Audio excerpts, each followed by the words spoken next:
Geelong midfield, and a big contest as always between the rucks. Stanley and Flynn giving first service to their respective midfields. Yeah, I'm looking forward to the coaching box battle and what does Mini do with these high forwards of Geelong, and we know how high in the modern game and how it's evolved. The high forwards get up the ground and then get involved in transition and ripping back to their front half, but Myers, Stengel, Close, Maynard, who do get high and get involved in their transition and play. And does West Coast look to drop off and probably hold their back six, or do they get up there and squeeze them and press them in and make it a little bit more of a contest game? A couple of weeks ago, we watched West Coast play St Kilda, and we talked about Jack Higgins and his ability to get goal side. The Geelong high forwards, their ability also is similar to Jack Higgins. If they can sniff a goal side opportunity, they'll take it, and almost impossible to stop the way that you set up the field. So you're right, whether it's a little more conservatism required from the West Coast halfbacks just to keep your players in front of you and not let them get out to that dangerous space, be a really interesting part of this contest. It's good to see Bo Allen back into the game. I think it's on his second game for the year, is that correct? Or you're wrong, second game, and will be a sub. So it's an interesting move. I would have loved to see him round one and then play as a first round draft pick. They've held him back a little bit. He's had a few illnesses as well, really halted his momentum, and then he got the suspension for the errant spoil as well, so hasn't been an ideal sort of build for Bo, but look, he's an exciting athlete, exciting player, quality young man. I can't speak higher about the character that he is, and he's got a lot of leadership qualities, but for now he's just trying to build momentum and play consistent football, so looking forward to having a look at him. And Archer Reid comes back into the side after a little bit of a break.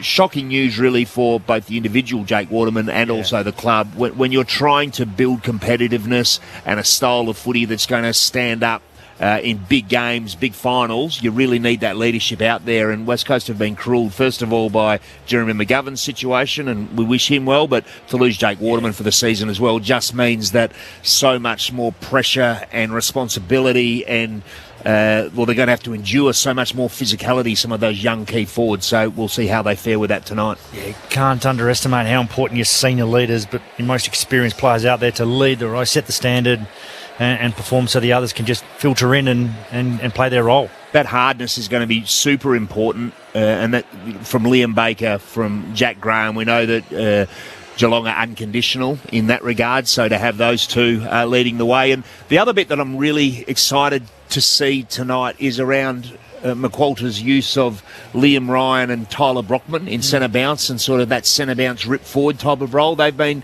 really impactful, been clean, particularly Tyler Brockman. He's added that to his game, and it's been really pleasing to see because he's clean, he's got that, he's got the step, he's got a bit of burst as well. Liam Ryan's a clever player and a good ball user, so can those two have an influence also, along with the usual suspects like Harley Reid, Hewitt as well. He's got that burst, and Brady Hoff, who's entered the midfield of late. Have you seen the form of Tim Kelly, but the push out now to play more permanent forward? Yeah, he's struggled statistically, that's for sure, and impact on games, but at times also when it's been important moments in games, then Tim's been able to go in and have a little bit of an impact as well. So has been asked to play different roles as McQualter exposes some of these young players to the minutes that they must get in West Coast list build and building towards become a really competitive outfit. So he's probably struggling for impact by his high standards, but clearly it'd be McQualter's got some ideas around where Tim is of best value to the team, and he's going out there and just doing that. Just repeating, there was a game earlier today. If you missed it, big win for the Saints. How hard is it to get a line on form with so many of the clubs at the moment? St Kilda by 28 points over Melbourne, up in the Alice, 14-7-91 to the Demons, 7-21-63. 7-21-63. So for the Saints, their second win now in 8 games. It did end for them a 3-game losing streak, which is a nice way for them to go into the bye. While for the Demons, they now move to be 5-7. They've got Collingwood at the MCG next up. Do have to make mention, congratulations to Jack Henry. Plays his 150th AFL game against West Coast. Drafted to the Cats through the rookie draft back in 2016. Despite having an injury interrupted 2022. He was a member of the Catch Premiership side of that year. So well done to Jack Henry. Milestone gamer tonight brings up game number 150 for 26-year-old. It'll be his 7th game of season 2025. Other bits and pieces of news, of course, worth mentioning for the Cats fans. If you didn't catch up with it, Tom Atkins signing this week until at least the end of 2027, signing a 2-year contract extension. He's so important for them. Number 1 in tackles in the AFL at the moment in Tom Atkins, and he certainly is a genuine challenge for anyone who comes up against him, the 29-year-old. He plays game 139 tonight. I like the West Coast Eagles. They're out on the ground. They're warming up to the left of our broadcast position. I like their colours. We were all intrigued when they decided to go for black and gold, but they've certainly embraced it. It gets a tick. Yep, Tick, absolutely. tick belly. Yep. It looks great. I'm not a tick. I'm not a fan. You're not a fan? What? It looks kind of like a training Guernsey. Am I the only one that gets a little bit of that vibe? Just a little bit? No, I genuinely like I love it. the colours. Of course I love the colours. I won't say that on air. I'll be chased out of the stadium by want a better 50,000 design. people. I don't mind it at all. But I love the colours. It's great. I think it looks all right. I think they've done pretty well, and I like the fact they've decided to try and embrace what is WA Day Eve, the local holiday across here in the West. As we suspected, the Cats, they're in their traditional colours. They do have the white shorts on, but they're predominantly white with the blue and white hoops. Just picking up on that, well done to Jack Henry, 150th games, but it is so fascinating, the Geelong list build, and we spoke to Lawson Humphreys a moment ago, and he was a left field selection. They've got a couple of Irish players, of course. They've got players who have on their second and sometimes third chances who have become, like Tyson Stengel, have become key players. We see a high draft pick in Connor O'Sullivan and one of the favourites for the Rising Star, but we've got the athlete in Mark Blitzer. Yeah, as well. It's just they do things their own way, and they've been so successful with it. And a lot of that is to do with Stephen Wells, but also the development that they put into these players and the culture that they're building. It just seems like you can go there, you can be yourself, you're empowered and trusted to drive your own career, and they get great results from players from all different backgrounds. So well done, really, to Geelong. Looking forward to seeing them play tonight. It is incredible. You mentioned all those. The Irish that they've got in, Blitzarves, who was a 3-year non-registered player. They've also been able to get in players like Bailey Smith, who we've spoken about, and Reece Stanley, who spent time at other clubs and got them in as well. Tyson Stengel's one of the great stories, twice delisted by clubs, and now he's an All-Australian and a Premiership player. What they are able to do, Geelong, down there at Sleepy Hollow, as it used to be well known, is quite a remarkable story. Keen to see how they go here in the West up against the West Coast Eagles. How are we tipping tonight, gents, before we head downstairs and speak to the most relieved person in Perth who got absolutely bucketed on last time we were here in a cash photo day, and we were thinking it was going to rain today, but the clouds at the moment just a little bit wispy. They're darker than you'd like, though. They're darker than you'd like. They're darker than you'd like if you're downstairs. They're perfectly fine if you're up here on level 4. Which way are we going, Well, gents? I'm going Geelong, and for West Coast fans, I've been in poor tipping form. Sorry. So that's probably a good thing from a West Coast perspective, but I think, Geelong with their professionalism and experience will be a bit difficult to handle for West Coast tonight. So I think we'll all go Geelong. Geelong. What sort of margin are you looking at? I'm going to go 8 goals. Yeah. Yeah, I was going 40 points. 40 points. Yeah. I think a 10-goal win would be a good result for West Coast, if not the Cats. Good chance for a percentage booster for them. Let's see how the Eagles can perform. What about you, Mitch? Which way are you going? Was it a 54-point comeback famously in 2006? Was it 54? Oh, down at Cardinia Park. I'll go with 54 points then. Yeah, but not a comeback on this No, occasion. it'll just be, that'll stay the margin. Straight 54 points. And so we're looking for competitiveness from West Coast, and we'll take the small wins that we can find. Yep. Is that kind of what we're looking Absolutely. for? Yeah. With no disrespect to the Eagles, this is an absolutely outmatched team. The Cats are in great form. This would be one of the all-time upsets if they can roll Geelong. It's 18th versus 5th, and the Cats, they look at times a lot better than that. Akash Vodadar's downstairs. Akash, what have you got for us? Welcome. Thank you, Clint. Yeah, I am very relieved as it is a pretty clear, cool night at the moment, and I know I said last week the rain will blow over, but I'm confident I will stay dry tonight, or I certainly hope so. But yeah, about 20 degrees at the moment. A great night on a long weekend out west for footy. Looking across to the benches for West Coast, Noah Long, Jack Graham, Tom Cole and Archer Reid will start on the bench. Bo Allen is the sub. And for Geelong, Ollie Henry, Lawson Humphreys, O'Sheen Mullen and Mitch Duncan will start on the bench. Ted Closey is the sub for the Cats. Oscar Allen has won the toss for West Coast. Tom Stewart with the captaincy duties today for Geelong. The Eagles will kick to the city end of Perth Stadium. The Cats to the Graham Farmer Freeway end. Final game of round 12. We're used to the Sunday lates in the West. This is a very late start. Thanks for sticking with us wherever you happen to be.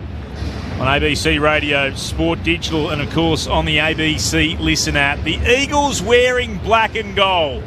The state colours, the day or the eve of WA Day. The Cats, doesn't matter what they're in, they've been so dominant again this year. It's an almighty challenge facing the home team. It's the Eagles and Geelong on ABC Sport. Here's Mitch Turner to get us started. Stanley and Flynn, the two rucks for either side, stand facing each other in the centre circle. Underway here at Perth Stadium. Stanley got a hand onto it for the Cats. Quickly scooping on the loose ball was Holmes. Managed to shrunk a tackle from Reid. Goes inside the forward 50 for the Cats now. Big pack forms. Comes in front. Close out of midair. Kicks it towards the top of the goal square. Manor was collected hard. Looks like he might be okay as he went back into the flight. Ball rolls out of bounds for a boundary throw-in. Jinby has the job on Jeremy Cameron. Oscar Allen starting forward for West Coast. Sean Manor copped a nice big bump, but he's back to his feet. It's a ball in just around from the goal face. Left forward pocket for the Cats. Neil doing the ruck work. Got it down to the front. Manor trying to gather. Can he take possession? No. Dewar is there to knock it away from his grasp as he trying to gather in front of goal. It's a rush behind to open the scoring tonight here at Perth Stadium. The Cats, one behind, the Eagles yet to score. About a minute played here. ABC Sport, Saturday night footy. Sunday night footy. Feels weird being night. Sunday night. It is weird. Wobbly kick. That's not a great one from Dewar. It's been turned over. Mark taken by O'Sullivan. Goes across half forward. From left half forward to centre half forward to Holmes, who marks. 52 out from goal. He's pointing to the big sticks. Harley Reid stands right at the top of the defensive 50 for West Coast. Clint, while we're talking matchups, Brady Hoff very close to Bailey Smith. Max Holmes, reigning best and fairest, 6'3" for the season. Kicks on its way. Would have the carry. Not quite. Big pack up off hand. Spills down to Dewar. Got it to Baker. Hand passed over the shoulder to Duggan. Duggan shocking kick beyond defensive 50. Mopped up by De Koning. Pops it back inside forward 50. Bailey Smith marks. Easy as you like for the Cats. They got the repeat entry. And what are they doing here? A little bit of a pause to see whether the ball had crossed the line for a score review. Brady Hoff will be hoping it's a point. I'm not sure if all of it has crossed the line, having a look at that. There was a massive pack up on the line. Marrick has got his hands to it. It's almost bounced into his head. It's very close, having a look at that angle. I don't think it's convincing, though, that it hasn't crossed the line from where the post is. It's the next frame you want to see, isn't it? That's exactly right, Shane. Let's rock and roll it, as they say in the cricket. Remember, the whole ball has to be over the line. It's not exactly square, that view, either. It's the in the pad, bonds. isn't it? The pad is the indicator, the goal pad. And they've now decided to go to a front-on view, which will give us absolutely nothing to work with. Apologies to our listeners, but this angle doesn't help us really at all. They might just be checking if it was touched before it even got to that point, maybe. Hit him in the face. Yeah, goal line clearance with the header off the line. I think it's a falcon off the head of the Eagle. They're going to send it upstairs. What are they saying here? I think that's inconclusive, but no score is the call. So Smith will have a shot at goal. Yes. So we go back for what might have been a goal, and I think the right decision was that it's bounced off the bonce of Marrick. It's two poor kicks from West Coast coming out of their D50, which is enable these front half turnovers to go straight back in and have these two opportunities to score. So here he goes. Bailey Smith. Kick on its way. It's going out to the right-hand side. It misses. Liam Duggan breathes a sigh of relief. Absolutely. Two behinds the Cats. The Eagles yet to score. Travelled 4 minutes into the opening term. It's been all Geelong here on Sunday Night Footy on ABC Sport. That was a long build-up for a behind in the end. Duggan to bring the ball back into play. Kicks out to the broadcast wing. Hutchinson flew from behind. Got a fist in for West Coast. Hunt there to gather. He's wrapped up by Blitzer. So we'll have a ball up just below our commentary position here. Broadcast side of Perth Stadium, just outside the forward 50 for the Cats. Knocked into space. Hunt is the first one there again for the Eagles this time. Can't gather it all. It's out of bounds. Right in front of the Cash Fodadar down there. Just beyond left half forward for the Cats. West Coast early have rolled one into the stoppage. Stanley and Flynn go at it again. Stanley knocks it out into space. Stengel couldn't gather. Now he can. Little fumble from Hoff. Running backwards is Stengel. Uses Smith by hand. Try to snap around the body. Straight onto the chest of Harley Reid. Kicks down the wing. The Cats favoured here in the position. O'Connor the first one to get there. Did well. Tied up against the boundary. Hit the short target. And finds Stengel right in front of the interchange gates. Stengel looks to come inboard. Oh, and they've infringed West Coast. Dewar moving on the mark. Yep, into the protected area. That'll bring Stengel right up to left half forward and a chance to have a shot from just outside the forward 50 for the Cats. Didn't appear to be a lot of movement. Hands it off to Smith. Smith stabs it into the left forward pocket. Couldn't find close. Went away from him. Was lucky to take a bounce, really. It was that ill-directed. Goes across the boundary line for a throw-in deep in the left forward pocket. First bit of poor play we've seen from the Cats. They are absolutely dominating at the moment. They lead by 2 points, though, on the scoreboard. Flynn won it down for the Eagles. Hacked out of trouble by Hewitt. Bounces towards right half back. Met by Allen. Hands it off. Busting through. Hutchison for the Eagles. Comes out towards Hunt, who's immediately tackled over the boundary line. Wrapped up by O'Sullivan and taken across where the Eagles' interchange gates are. The Cats lead by 2 behinds. West Coast are yet to score. 6 minutes gone on the opening term. Clint Wilden alongside Mitch Turner on ABC Sport. Isn't it nice to see number 14 in the Geelong hoops laying a nice tackle a la Joel Selwood. This time it's O'Sullivan. Ball back into play. Manor off the stoppage. Able to compose himself. Kicks back into the wing. Myers takes the mark. Kicks inside the centre square. Going back Guthrie under pressure from Brockman, who did very well. Laid the tackle. Dispossessed Guthrie. Umpire said he didn't have possession. Free kick Geelong. Off to Myers. Short to O'Sullivan, who kicks inside the forward 50 and leading out. And marking, like so many times before, is Jeremy Cameron. We'll have to wait and see a replay of that. The Brockman tackle looked like a great effort. Here we go. Bally, Wowie. I'm happy with play on. Yep. You're going to say free kick? Free kick? Yeah, I was happy with play on, so there we go. That's footy. Split in the box. Jeremy Cameron in the right forward pocket will go around the corner. He does this so well. Tonight is no different. Jeremy Cameron gets the first goal of the night. Geelong's first, the first for the match.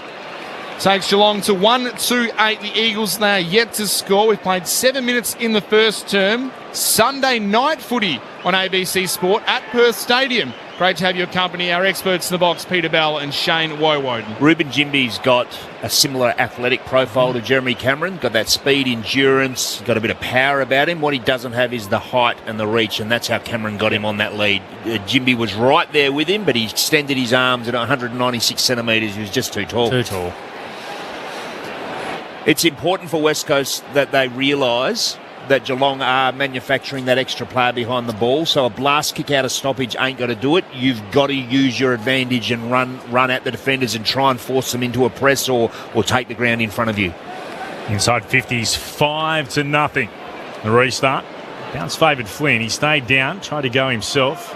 Hewitt tries to tackle Holmes. Holmes got a hand pass away for the Cats to Smith. Bailey Smith kicks towards left half forward. Front position, getting there, nicely worked in the end was Brock. And he's able to see it across the boundary line for a stoppage. It's at left half forward for the Cats. Good crowd in for Sunday night here in the West. About to hit 5:30. And about 40,000 or so in attendance for the visit of the Cats. Flynn wins it down for the Eagles to Smith. Works it forward.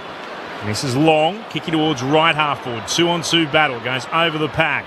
Back there, O'Sullivan will handle it straight into the legs of Archer Reid. Allen tries to pick it up. De Koning comes in from the side to lock the ball in. Hard up against the boundary. 50 out from the Eagles' goal at right half forward.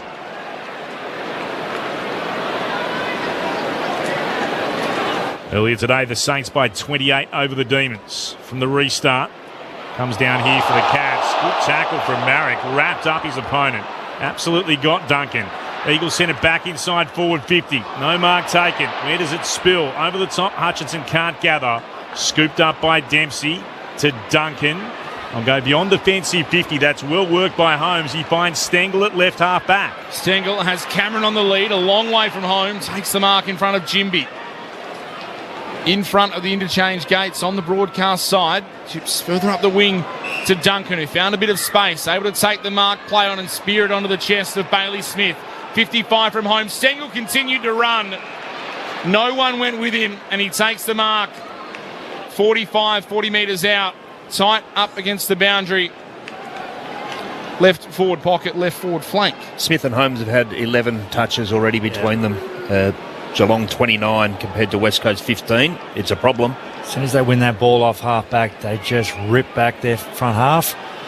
There's uncontested marks all the way through. I reckon we've seen him kick him from this exact spot before, Tyson Stengel. He's a beautiful kick of the football. Has to be perfect on this occasion. Never in the goals. It clips the right upright as it swung late, and I put the mock on him royally. 1-3-9 the Cats. The Eagles still yet to score. We've played 10 minutes. Sorry, Tyson. Thought that was a good recovery from you, Mitch. It's a beautiful kick till the very last second. It's fading slightly to the right. Dewar moves at the goal in the left back pocket. He steps off his line. The Eagles has to send it high towards left half back. 3-on-3 battle. Cats punch it out of there. Baker tries to gather. He's tackled to ground by Atkins. Worked it forward. Punched down again by Geelong. Here's Baker with a second chance to give it to Kelly. Goes back by hand. Comes to Flynn. Now out towards Graham. He'll move it out towards the wing. That's nicely worked. Long marks. West Coast have handled that pretty well. Long will kick towards right half forward. Decent battle here. Punch came from De Koning towards the boundary line. Marek got there at right half forward first. Worked it on to Archer Reid. Moved it on to Graham, and then he was pushed over the boundary line by Humphries. There's a throw in, 51 out from the Eagles attacking goal at right half forward. The Cats have done all the scoring. They're 1-3-9. Eagles yet to trouble the scoreboard. Zip 0 zilch. 12 gone in the first. Yet to have a real look at the goals. The Eagles, can they do it on this occasion? Holmes went without it from the restart. So too did Atkins, and lays a tackle on Long, who went very low. Crowd wanted a high tackle. Umpire said all was fair. We'll toss it up again on the paint of 50 at right half forward. Flynn going at it with Neal. Comes down the front. Out to Blitzars, who couldn't take it cleanly. Diving on top of it is Hewitt. Drags it under. Might be in trouble here if he doesn't get rid of it. He is. Holding the ball against Elijah Hewitt. Free kick to the Cats. They want to move it quickly. O'Connor has it off to Duncan and to Holmes. Kick towards half forward. In front, Dempsey. Did well to get in front of his opponent. Take the mark now. Spots a target at half forward. Mullen was spoiled. Couldn't take it. Jimby has it for the Eagles. Off to Graham. Now to Kelly. Back to Jimby. Takes a bounce ball, ricocheted away from him, just got a hand pass back to Kelly at the bootlaces, did well together, handed it off to Hewitt, hand pass over the shoulder, Duggan couldn't do much with it, links the soccer at forward, Long crunched by Cats across half forward. Big win. They locked it in there. Myers climbing up off the deck, and so too O'Connor. Eagles perhaps a bit fortunate, just to turn it over. Stanley went up, won it down. Graham couldn't gather, Duncan could for the Cats. Got a hand pass back to O'Connor. He'll move it towards the broadcast wing. Going up, Brock. Got the spoil down for the Eagles. Might work out okay. Graham tries to tap it to his own advantage. Loses his footing up against Blitzarves. And then it's been pinged the insufficient intent. Umpire saying he knocked it deliberately towards the boundary line. Close moves it in quickly. Got it to Duncan for the Cats. Back to O'Connor. Couldn't take the mark. Got the hand pass away. Duncan provided the support. It's a great kick. Over the top of the centre circles it was to Guthrie. Running by De Koning. Puts the Cats towards right full forward. Cameron couldn't mark. Brought to ground. Good spoil from Jinby. Spills out to Duggan. Hand passes it back to Williams, to Jinby again in the left back pocket for the Eagles. Steering kick by Jinby out to the far side, but flying in front is Guthrie, who takes the mark, and they'll have a chance to reset and reload again, the Cats. Guthrie goes short laterally to the top of the 50-metre arc, and Atkins has ball in hand. Now the numbers are flooding back for West Coast. Only 2 players behind Tom Atkins, who stands about 65 metres out from goal. Now only 1 West Coast player behind him. Atkins spots the target inside 50. Cameron can't mark. Jimmy did well again. In front, going to ground. They're ending up with Cameron, who's tackled. Kicks it high in the air. No mark taken. West Coast win it back. Duggan just wants to clear the kick outside defence of 50. Duggan and Allen clash. Falls down to Kelly. The Eagles are away. Long is out. One bounce down the wing. Will he take a second? No, he goes for the target. It's bounced off the chest of Jack Williams. 45 metres out from goal. Somehow found Allen by hand. The captain snaps. Goals. The Eagles have their first. It hasn't been pretty, but they've made it work. Oscar Allen's on the scoreboard. His goal-kicking form continues. 1 straight 6, the Eagles. The Cats are 1-3-9. Margin is 3 points. 15 minutes played in the first. Sunday night footy on ABC Sport. The Cats throwed it up. Has an update from the boundary. Yeah, Mitch Duncan very, very sore behind play as West Coast moved the ball towards their forward line. He was very slow to get up, and the doctor from Geelong was out there chatting to him for a short while, but he's going to soldier on, and he's still out there. Yeah, he was hurt in a contest with Oscar Allen, and while Mitch Duncan was on the ground, Oscar Allen, I think, continued forward, and he was the extra number after Jack Williams did well, 1v3 really, and he kept the ball alive. Allen turned up to support his teammate, kicked a goal. A little bit of luck there from the kick from Long to Williams as well. He was kicked to a 1v3, didn't mean it, but it ended up being almost perfect. Big celebration from Oscar Allen. In time from the restart, the Cats will get the clearance. Bailey Smith wheeling around from behind the centre circle, kicks long towards right half forward. Close has done well. Couldn't mark it. Was able to get hands to it. Went back by hand. Hewitt wraps up Myers. Ball jars free. Eagles fans wanted holding the ball. Humphries, meantime, was able to work it out to Dempsey. Kicks towards full forward. Spoil came from Dewar. Spilled down, though, to Blitzarves. Worked at the Stengel. The Cat went left, then went right, and snapped on the right. Terrific goal. The boos, because the Eagles thought they should have had a holding the ball decision at left half back a few moments ago. Play on was the call, and the Cats made the most of the chance. 2-3-15 to 1 straight 6. Geelong in front, 16.5 gone in the opening term. This is Sunday night footy on ABC Sport. Clint Wilden alongside Mitch Turner, our experts, Peter Bell and Shane Wowod. It did feel like Myers had a long, long time to dispose of the footy. I'm not sure he did it legally either, so we haven't seen a replay yet, but perhaps West Coast Eagles hard done by. But Stengel, from the moment he got the ball, you just knew it was going to end up being a goal, didn't you? He had enough space. He just got around to his right foot and just executed the skill perfectly. He went to snap on the left. He saw it was Matt Flynn who was trying to got the dancing shoes on, play defender, and he thought, I reckon I like my chance of getting back on the right. Out of the middle, Smith wins over the Cats, tumbles a kick forward. Baker, though, cuts it off for West Coast. Spins back, handballs to the run of Hunt. Under pressure from Duncan. Great chase from the veteran. Affects the kick. Rolls off the side of the boot. Smith crashes into the Cats. The umpire was about to ball it up. Smith finally got it out. The Eagles, a chance to win the ball back in the middle here. No player can get a clean kick. Eventually Flynn gets it out by foot. Brockman soccers it forward. Henry there for the Cats. Did well just to gather from ground level, feed it out wide and find Myers. Myers comes back towards Atkins. Up against Ryan, who went high and fell awkwardly. Looks okay. Through the centre circles to Stanley, to Smith, and then he hits Manor on the chest. Attacking edge of the centre square. He'll pop it out into the left forward pocket. The ball's going to bounce here. Henry gathers, can't break the tackle of Williams. Got a hand pass away, but umpire says holding the ball.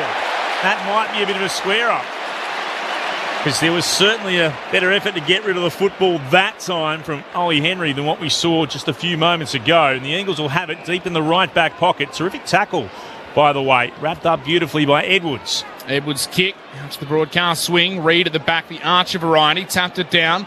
Coming through Duggan for West Coast. Little don't argue as he kicks back up the wing, but O'Sullivan read it best. Takes the easy chest mark for Geelong. And a dangerous kick laterally into the middle of the centre square. Found O'Connor, who chisels a spearing pass to Myers. Just attacking side of the centre circle. Has Humphries running ahead of him. Takes the mark. 60 from home. Looking for a target. Finally spots one in the middle of the 50. Manor couldn't take it. Graham did well for West Coast. Got back, got a hand in there, and they've won it back the home side. Dewar, dangerous kick across the defensive 50. Found Flynn, who's able to handball to Marek, who just needs to hit this target and does so to Archer Reid, who's hit late, and he'll receive a 50-metre penalty. Not malicious, but it was late. They go inside 50, goes deep to the top of the square, didn't waste any time, the Eagles. And Jack Williams, this time, was expecting the ball and is able to take the mark. Sure, that free was there. The 50 was very light, wasn't it? Well, West Coast have looked at their most dangerous on the counter-attack, the slingshot, but 23 marks to 5. Geelong are controlling the ball, and they're controlling it corridor a lot. They're trying to get it into the centre. They burned a few opportunities going forward, and West Coast have been good enough to take a length of ground. Back into the side for his 7th game of the season. Jack Williams makes no mistake on the spot. Puts through the set shot. The Eagles draw back within 3 points. 2 straight 12 West Coast. Geelong 2-3-15. 20 minutes played in the opening term. Sunday night footy on ABC Sport. Mitch Turner alongside Clint Weald and our experts.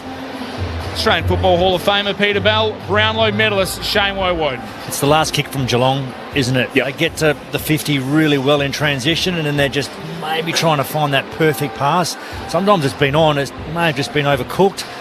And that's where West Coast have been able to score from transition from their D50. The trend, it is worrying for me how much Geelong are owning corridor. Every time they get the ball across halfback, they're turning corridor, and at the moment, they're getting some really good looks. Feels like they should be well in front, but it's just 3 points. The Eagles have taken their chances. 2-3 plays 2 straight.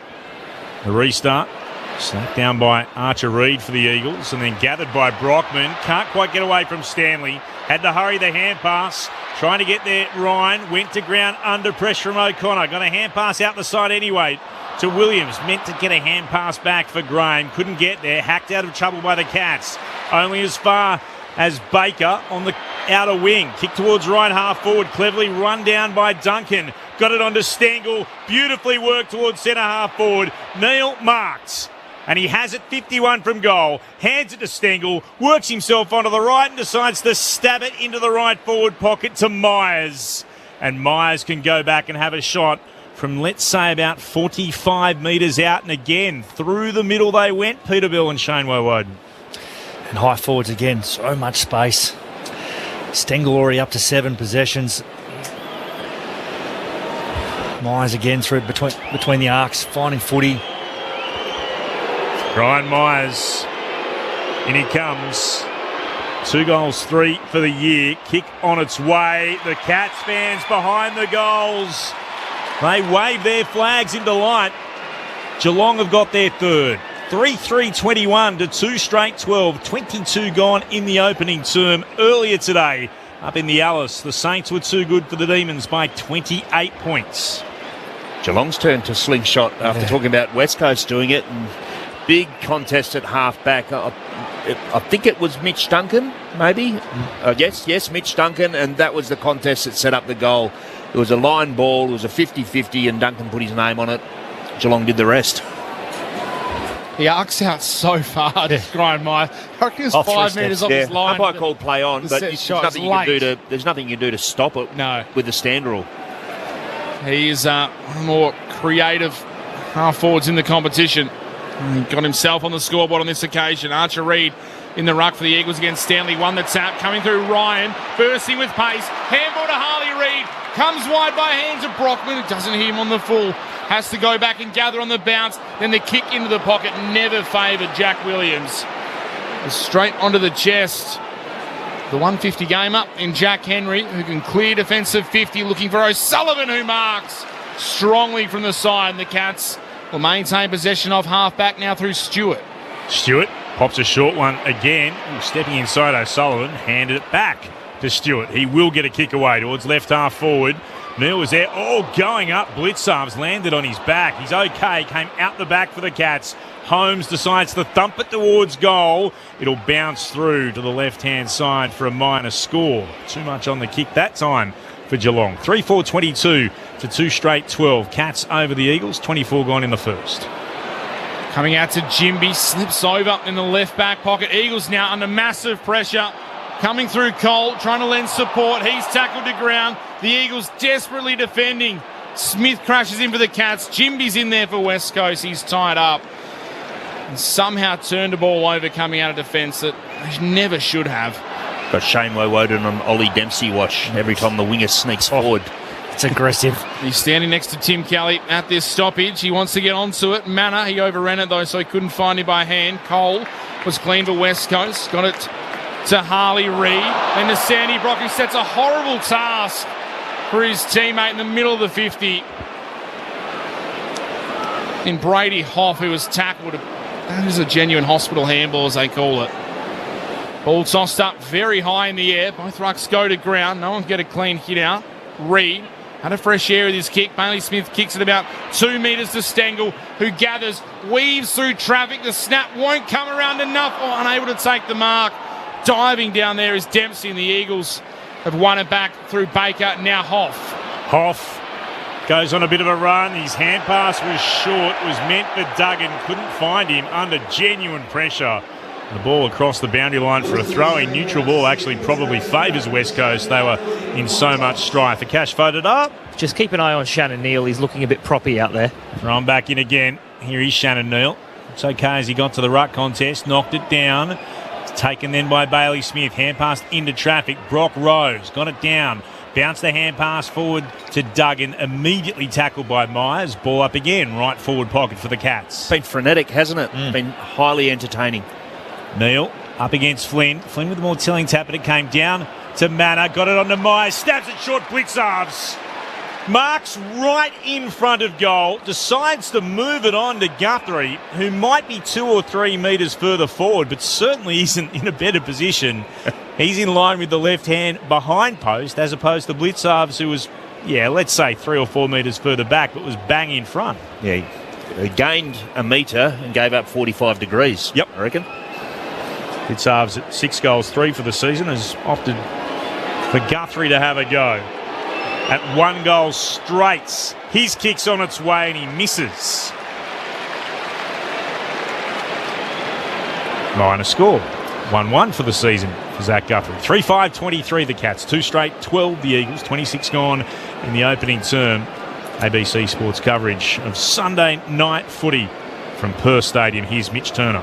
Duggan plays on, out of full-back, kicks out of the wings. Stanley flew high for the Cats, knocks it down to Guthrie, just slings a handball to half forward, but Baker's there for the Eagles to win it and spear it straight up the line to 2 Geelong players.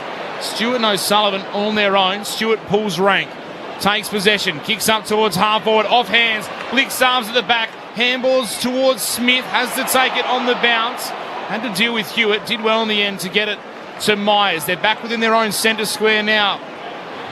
Kick goes inside 50 for the Cats. Top of the square, Henry can't mark close. He's knocked to ground, loses possession. Oh, Baker took an eternity. Run down by Ollie Henry. He was going for a Sunday night stroll, and he's been run down, and that is holding the ball. And there's a bit going on off the ball. Clint? I'll tell you what, it's been great to watch Hewitt versus Bailey Smith. They've been at each other for the last 2 or 3 minutes. Every time the ball's nowhere near them, they head straight for each other. And the officials have just had to come in and sort everybody out. We'll keep an eye on that as well. The show goes on in the forward 50. Henry snaps around the body, doesn't make the distance, and it's marked on the goal line by Harry Edwards, who can clear it out to left half back for the Eagles, where Long takes possession. And he spins around, 360, kicks down the line. Humphries has done well. Got in front of Ryan and punches it over the boundary line. Spoils it, but there's a free kick for a push. It's coming back here for the Cats. It's going against Ryan and to Humphries. And he takes it from centre wing, southern side of the ground. Moves it on to Holmes. Marks in front of Hunts. He's just shy of right half forward. Glances inboard for a moment. O'Connor presented an option short. Decides to run himself. Got a round Hunt on the right. Kicks inside forward 50. Good spoil coming out there. Trying to get to it was Dewar. Ball comes out the side again. It's been locked in. Ollie Henry doing the tackling. The Eagle underneath all of that. Surprised Bailey Smith's got time for banter. He's had 14 disposals in this first quarter. He's Edwards. They throw it up. Flynn gets a hurry kick away towards left half back. Good mark. Stanley, no, the free kick. Shepherd. For a Shepherd has gone the way of the Eagles, and Ryan will have it at left half back.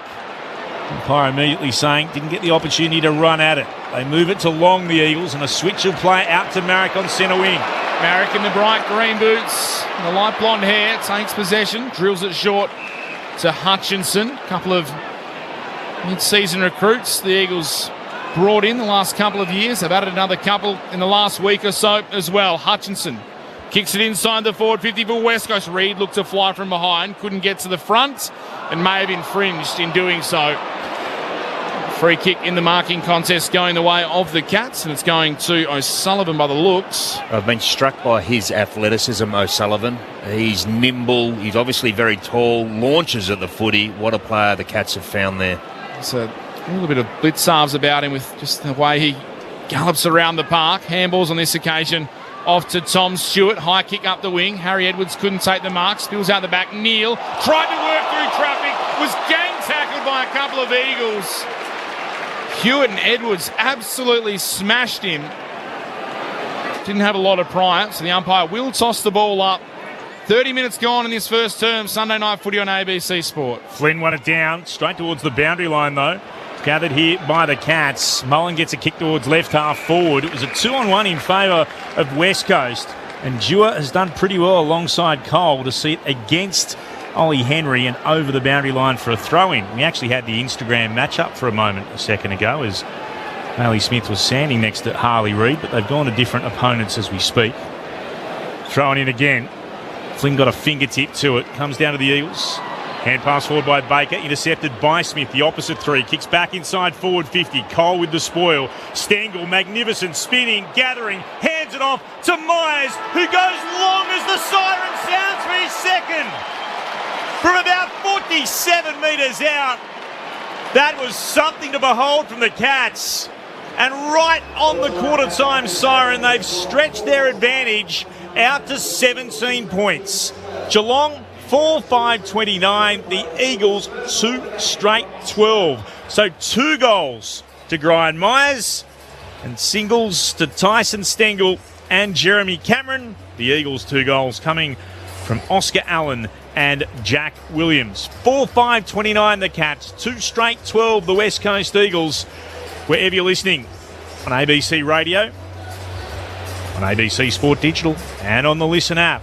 This is Sunday Night Footy on ABC Sport. Hello, Patrick Stack here. Do you like sport and good conversation? Then we've got a great podcast for you. One cracking story, in depth, every day, in under 15 minutes. It's called ABC Sport Daily, and you can find it on the ABC Listen app. This is the 2025 AFL Premiership season on ABC Sport. Myers takes the mark. He's inside the centre square. Going back Guthrie under pressure from Brockman, who did very well. Laid the tackle. Dispossessed Guthrie. Umpire said he didn't have possession. Free kick Geelong. Off to Myers. Short to O'Sullivan, who kicks inside the forward 50 and leading out and marking so many times before is Jeremy Cameron. Jeremy Cameron in the right forward pocket will go around the corner. He does this so well. Tonight is no different. Jeremy Cameron gets the first goal of the night. West Coast win it back. Duggan just wants to clear the kick outside defensive 50. Duggan and Allen clash. Ball's down to Kelly. The Eagles are away. Long is out. One bounce down the wing. Will he take a second? No, he goes for the target. It's bounced off the chest of Jack Williams. 45 metres out from goal. Somehow found Allen by hand. The captain snaps. Goals. The Eagles have their first. Dempsey kicks towards full forward. Spoil came from Dewar. Spilled down though to Blitzarves. Worked it to Stengel. The Cat went left, then went right and snapped on the right. Terrific goal.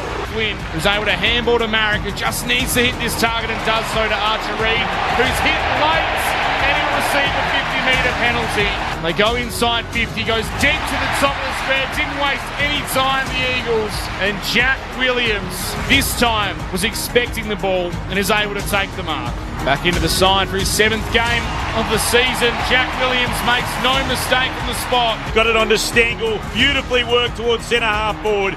Neil Marks, and he has it 51 from goal. Hands it to Stengel, works himself onto the right, decides to stab it into the right forward pocket to Myers. Ryan Myers, in he comes. 2 goals, 3 for the year. Kick on its way. The Cats fans behind the goals. They wave their flags in delight. This is ABC Sports coverage of the AFL. On your radio. ABC Sport Digital. And on the ABC Listen app. We've just had the WA mascot race here at Perth Stadium, and I'm delighted to say after what's been a miserable couple of weeks, there's been a win for the Perth Wildcats. Wilbur has, dare I say it, streaked the field, the Perth Wildcats mascot, and Rick and Rosie, the 2 West Coast mascots, have finished second and third. So that's your podium. There was less carnage than I was hoping for with your average mascot race. No one fell over, no one crashed into each other, but Wilbur came from a long way back and went racing over to win. So that's the less than serious stuff. How about the serious stuff? The Cats lead 4-5-29 to 2 straight 12 over the Eagles. Peter Belt, Shane Woden, give us your thoughts. Some carnage on the field from Geelong's midfield, really, led by Bailey Smith with 15 touches and Max Holmes 308 metres gained for a quarter, so that's well record pace. I mentioned during that first quarter that Geelong really trying to own corridor, and they're doing that by getting uncontested marks. 30-9 currently is the marking ratio, and West Coast have had to rely on slingshot. Such has been Geelong's control of the footy. 9 scoring shots to 2 says it all, really, and inside 50s 17-9. The marks inside 50s as well. Wowie 6 to Geelong, just 1 to West Coast. So I feel like West Coast have had an almighty crack, but just Geelong have been better, yes, and they've owned territory, owned possession. They're really going, it's a hard and fast game, but it's really how Geelong like it, and it's to their benefit at the moment. Fast with control. Yeah. With the 30 marks. Yeah. Absolutely. And, yeah, so the only thing with Bailey Smith, he's had 15, but the decision for the coaching box now is he's only going at 33% efficiency. So is it hurting us? Yeah, I think it is, because he's accumulating just by sheer weight of numbers. He could use the ball better, absolutely, but 15's 15. Yeah, absolutely. I agree with that. So, do you whack for a learning curve? Do you whack a Hoff to it and clamp him and just try and teach something? And he's new to the midfield game too, but probably the only one who can potentially go with him from a running capacity. Myers and Stengel, I think, have been really dangerous. 4 marks each, and that's up between the arcs more so, but 100% efficiency, and both had 2 shots on goal each, looking very dangerous. Do you feel like if the trend of this game continues, it could get really, really ugly? So as to what West Coast could do about it, I'm not entirely sure, but if this style of game goes on, you think Geelong are just going to kick a massive score. Yeah, I think they're competing them at the contest in the 12th, but certainly when the ball gets outside and Geelong are out and free, and their work rate and their ability to use the ball efficiently is what hurts West Coast. Well, this may come as a surprise, and apologies to Bailey Smith, but he has been so hard tonight as well, so strong. I probably haven't given him the credit. And seeing him up close, his ability to absorb pressure, to stand up in tackles, to take big hits. So he's taking the metres gained with the ball, but he's been really tough as well, because he gets his fair amount of treatment. Yeah, I would like to see West Coast not play that high forward up at stoppage. He's coming right up. It's given them what Geelong want and have wanted for years, is that +1 behind the ball. They just control it. And it's been Sullivan mostly tonight who's been the spare, amount of control of the air. Go play 6 ahead and pull them back from stoppage a bit. The Cats lead by 17 points. Bailey Smith has had, as we've heard, 15 disposals, leads all comers on the ground. Stengel's had 9, Holmes and Duncan with 8 apiece for the Cats. For West Coast, Baker's had 8, Liam Duggan has had 7, so too Tim Kelly, Matt Flynn with 6. A couple of the quick team numbers: clearances 11-8 Geelong's way, hit-outs 11-10 the Eagles' way, the inside 50s 17-9 the way of the Cats. As we gear up for the second quarter, Clint Wilden. Couple of texts. Promise I will get to you at half time, or if I get a chance during this quarter. 0437 774 774. What's going on here? Jack Hutchinson has been caught. Well, that West Coast don't have a winger. Now he's come off the ground. There's a bit of a debacle actually going on. There's genuine confusion about whether he should be on the ground or not. Well, they haven't got a winger on the far side of the ground. They're just orchestrating that, so they'll get a warning, and I reckon they've burnt a rotation potentially as well. Potentially. At the very least, the warning. I'll say it's disorganised, not a rabble. because we know saying Come on, things look are at the rabble. board. Yeah. ABC chairman will have to send an apology to Don Pike if we do that. Let's get started here. The tap down by the Cats. Stanley got it. Nicely gathered, though, by Graham. Wheeled around and gave it to Duggan. Kicks the Eagles inside forward 50. Allen attacked the football. Couldn't get there. De Koning mopped up for Geelong. Gave it to Bailey Smith. Finds Myers, or through his hands. Stengel, though, was behind him. He was able to gather. Quick hand pass to Smith. Met in a strong tackle by Kelly. Got the arms free, though. Only, though, as far as Brock to Graham for the Eagles. Oh, to Reid, wrapped up in a strong tackle, taken to ground, holding the ball. That was outstanding. Excellent tackle from Mullen. Mullen grabbed him and would not let a very strong player go. Moves it into the middle of the ground. The Cats kick long towards full forward. Massive pack up, off hands, no one could mark. Stengel lurks, goes to ground. Hutchison tries to steal away from him. Graham, hand passed over the shoulder, only as far as O'Sullivan. Hand pass on to Smith. Bailey Smith saw the goals, and he put it between the big sticks. Geelong, they get their fifth in the opening minute of the second term. 5-5-35 to the Eagles, who are 2 straight 12. What a start for the Cats in this second quarter. Sunday night footy on ABC Sport. Clint Wilden alongside Mitch Turner, our experts Shane Woden and Peter Bell. The mids don't organise, West Coast mids don't organise themselves when their ball goes inside 50 and close out. Smith, for example, that's how he got those 2 touches in the middle, and then he's just sitting inside 50 all by himself where he gets a handball receive and as an uncontested shot on goal. So by that you're meaning the West Coast mids are ball watching. They're not, once the ball's left their area, they should be finding out, locating their opponents. Yeah, they can't influence that contest inside 50.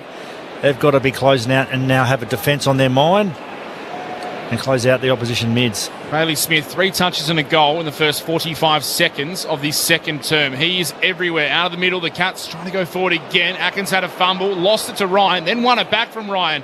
Now kicks up towards half forward, close in front of Dewar. Dewar did well to knock it away, but the Cats are the first onto it. Henry to Mullen, lowers the eyes, kicks inside the forward 50. It's a low ball.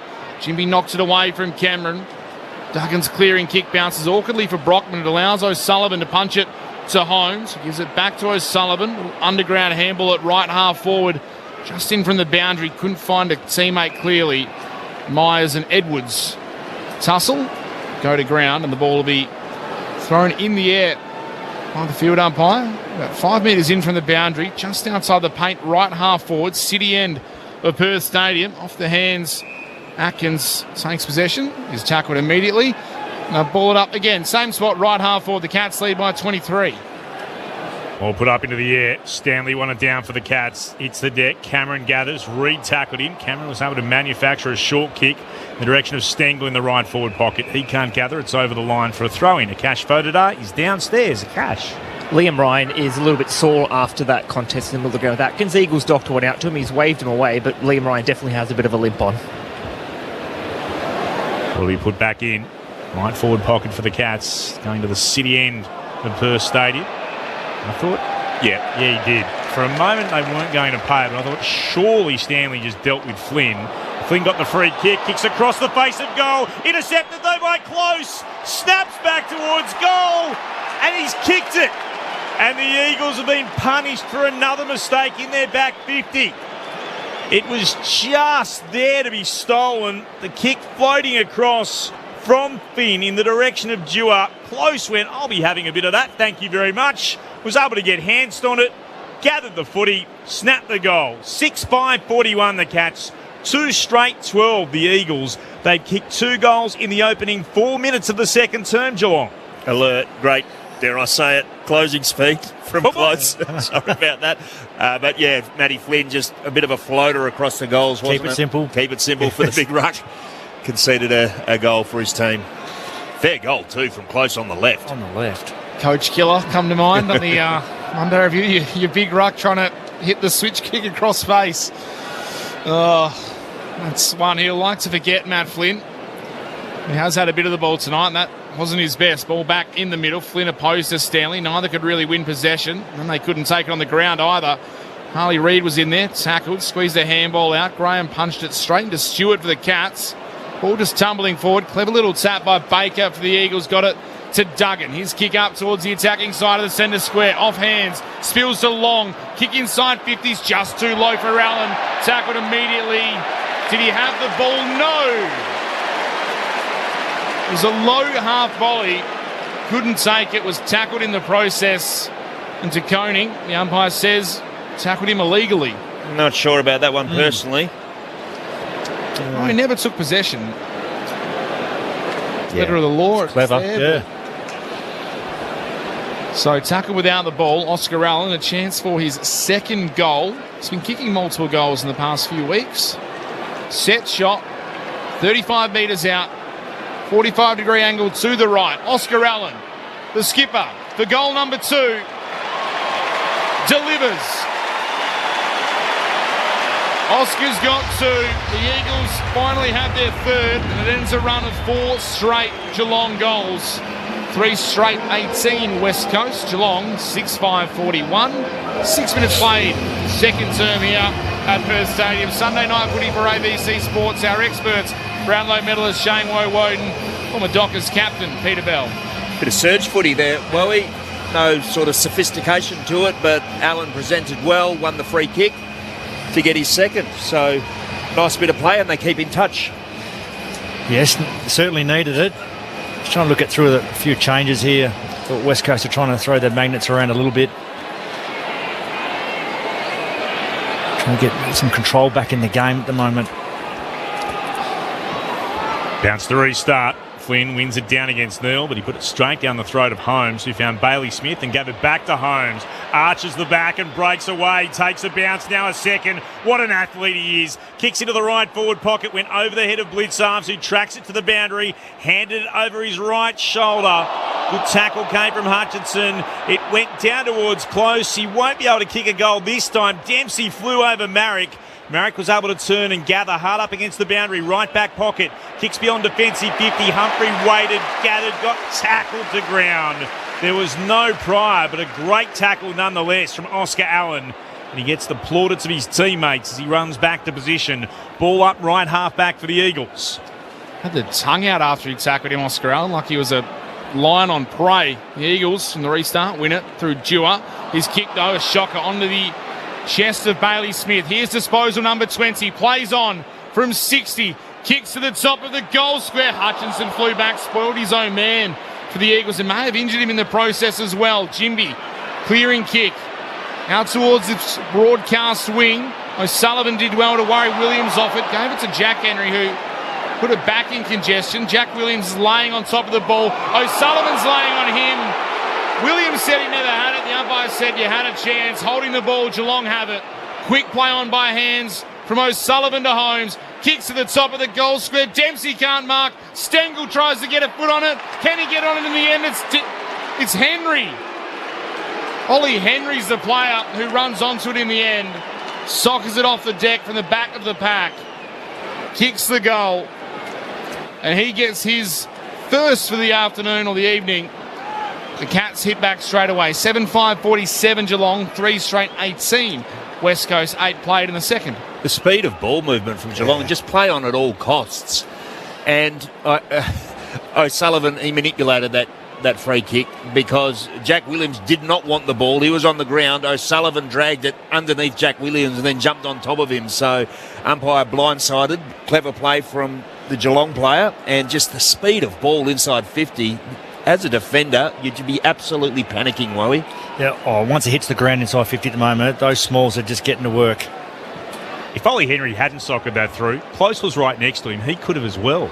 They had options everywhere. The Eagles will get the clearance from the restart. Brockman goes into his right, kicked into the chest of Holmes. Spilled out to Flynn for the Eagles. Gave it to Cole. Cole on in turn to Kelly. Has the hand pass over his shoulder. Turned it over to Bailey Smith. Then to Myers, now to Neil. Kicks out towards the commentary wing. He was hoping to get Dempsey, but it's been well read by Duggan. Punches it across the boundary line, right beneath our broadcast position on the northern wing. It'll be a throw-in. 7-5-47 the Cats. 3 straight 18 the Eagles. 9.5 gone in the second term.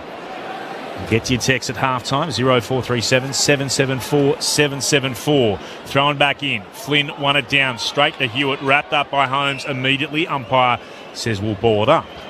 appears that Hoff has doubled down and really putting some time into Smith.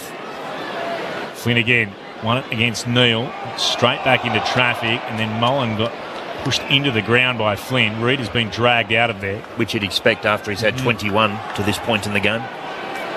Again, Flynn and Neal. Again, Flynn won it down. Reid tries to get to it. Bounced up into the air. Still there to be won. Hoff looks to hack it forward. Cole can gather. Hand pass along the ground to Hoff. Hoff hand pass finds Hewitt. Releases a hand pass towards left half forward to Brockman. Releases a hand pass again to Cole. Stabs inside forward 50.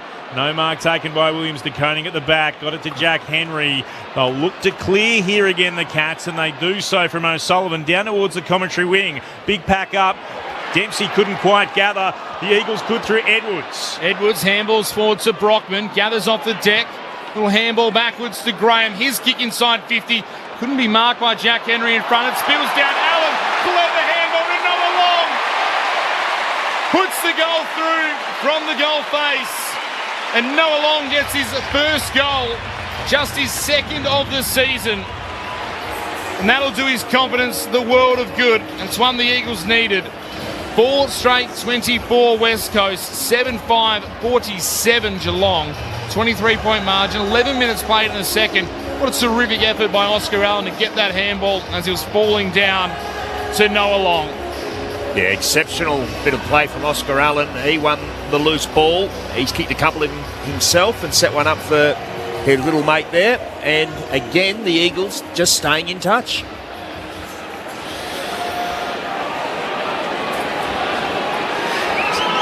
This is not bad from Paul. Bailey Smith needs to have an investigation into the surgery of his leg. He won't stop running. They must have put a bionic leg in there instead. Like the $6 million man. He's a great athlete. My age group that remembers that. He's a great athlete. He's been terrific. Hard at it as well as Neal won it down from the restart. On a soccer forward was Hunt. Only got it as far of the chest of Holmes, who gathered and then kicked along into the right forward pocket for the Cats. No mark taken, brought to ground, and then Dempsey swept a hand pass inboard. Close will go out after it. He got a little nudge. He was able to soccer it forward, but it's a rush behind. A minor score. Doesn't mind the soccered goal, and he wasn't far away from scoring another one. 7-6-48 the Cats. 4 straight 24 the Eagles. Nearly 13 gone in the second term. He's on track for 50 at the moment. Bailey Smith, the way he's going. Kick comes out. Broadcast wing Stewart and Co are there to see it out of bounds. 22 touches, 13 minutes into the second. Sue, by the way, from Wangaratta says, thanks for the great call team. More intensity from the Eagles. What's the tackle count so far, Mitch? The tackle count is 34-28, the weight of the Cats. And they're looking to lay another one here as Hewitt wins possession for the Eagles. Kicks on the left foot. Up the wing, Ryan there to Crum. Nice little handball back to Hewitt, who continued his run. Now kicks it onto the chest of Oscar Allen. That was a nice bit of play by a couple of Eagles that have injected a fair bit into this side. Elijah Hewitt and Liam Ryan, who's relishing that roll up the ground. It ends with an Oscar Allen set shot. Well, Oscar's on for a start. But also, it just feels like West Coast have buffered, they've absorbed, they've hung around, they've stuck in the game, and the last couple of minutes starting to get some really nice looks themselves. Maybe because Geelong are overcommitting, such has been their dominance with ball in hand for the majority of this match. Oscar Allen, 45-degree angle to the left, 40 metres out. Oscar Allen, is he having a night out? Yes, he is. He's got 3, and the crowd love it, and so too do his teammates. 3 goals in the first half to Oscar Allen. West Coast 5 straight 30. Geelong inaccurate 7-6-48. The margin's 18 points. And as you've said, Peter Bell, Shane Woden, they are still hanging around this contest. Yeah, well, in the start of this quarter too, they're not allowing Geelong to have a spare. They are playing 6 forwards and they're pulling them back from stoppage, so you can't even really drop off as a defender. And when you get from stoppage and you can use your hands and get through, you're going to get to one-on-ones when you move the ball a bit faster. And Oscar Allen right now is just finding some space inside 50. Great kick from Hewitt, wasn't it? Yeah. Almost drew Allen to the ball. There was a good leading lane there for him, but it was a lovely kick from Hewitt. Enormous roar around the ground as the big screens tell the Eagles fan to make some noise. Stanley gets a hand pass away from the restart. Gave it to Bailey Smith. Kicks into the right forward pocket. What a kick on the lead. Neil was out. He marks on his chest. 51 from goal. 45-degree angle to the right. Have a shot. Cats wanted it in quicker. Certainly they were calling for it. Ollie Henry desperate to see it go in his direction, standing in the goal square. Neil's going to have the shot.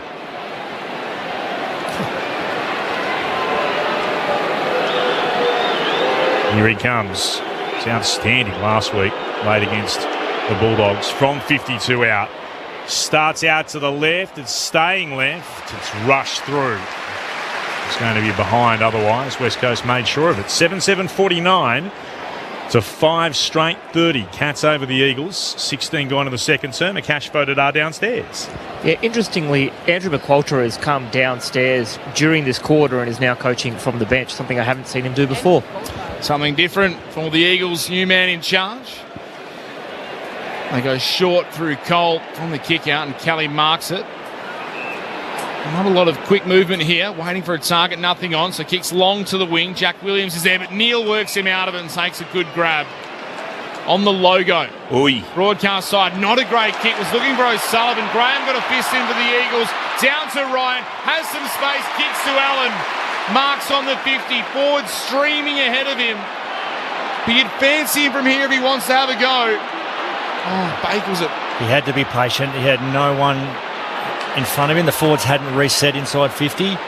Baker streamed past one of the handball, but Oscar Allen, he's throughout his career has been a very good long set shot. Take responsibility. Oscar Allen will kick from outside 50. Already has 3 goals. This will be some sort of kick and some sort of return to form. Allen from 50 out. Doesn't quite get the journey. Post. Hits the post off the hands. Miners score their first blemish. 5-1-31 the Eagles. 7-7-49 the Cats as they bring it back into Holmes quickly. Holmes just goes rampaging down the commentary wing. Takes a couple of bounces and then kicks towards right half forward. Good spoil from Harry Edwards. Over the top of Ollie Henry. Punches it into the fence. Throw in. 52 out from the Cats attacking goal. They're heading to the city end of Perth Stadium in this, the second term.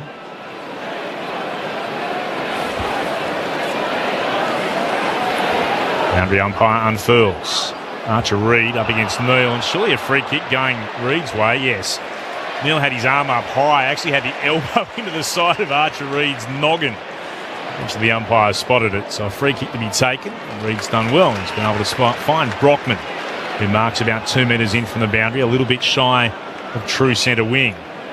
There's an opportunity on short to Hoff, that's ignored. Brockman stepped right and then goes on a bit of a run. And he's able to just get away, and then a great effort by Mullen, who just when it looked like he was going to get away, Mullen was able to close him down, put pressure on the kick that sort of go out of bounds on the full. And this will be a free kick to come back. It's going to be at O'Connor, was it? No, now to Guthrie, he'll take it. He's got it at right half back for the Cats. 7-7-49 to 5-1-31. Cats over the Eagles, 18 gone in the second. Guthrie spears one up the line from one blonde-headed cat with a headband to another blonde-headed cat with a headband to Dempsey. Goes back to Guthrie. Marks on the logo, broadcast side of Perth Stadium. Eagles looking to close down the corridor. That's where he was looking. Had no option, so instead kicks higher towards half forward. In front, Cameron. Fist came from Jimby behind. Down to Hunt, to Cole, to Graham. The Eagles through hands. Go down the wing. Reid has it on the logo. Takes a bounce. Handball inboard to Archer Reid. Back to Harley Reid. Kick on goal is away to the right. Will Allen mark it? No. Ball's still in play. Couldn't take it. The Eagles captain, but the handball is a stray. Reid follows it up. Kicks on goal. Puts it through and punches the air. He sends it inside 50, and he was one of the first to get there, Harley Reid. Ran hard, found the footy again, put it through on the outside of the boot, and like he often does, straight to the crowd with a celebration. 6-1-37 West Coast, 7-7-49 the Cats. Margins back to 2 goals, 19 and a half played in the second. Peter Bell, Shane Woden, they're not just hanging around, they're actually having a a crack at Geelong right now. Absolutely, more than hanging around. And a bit of a panic handball there from O'Sullivan, absolutely. turnover. But what I've liked is West Coast using their numbers. Geelong sort of sitting back with extra numbers behind the ball, and instead of just a hack kick forward, just use your numbers. This time they got it into the corridor. They've also protected Geelong's corridor ball use a lot better this quarter, West Coast. Game's tightening right up. The handball game going. It's been a cracking fight back from West Coast. Just when Geelong at the start of this term are going to run away with it. Flynn has effected a tackle on Atkins of all people. Now he knows what most other people in the comp feel like. And he gets the free kick.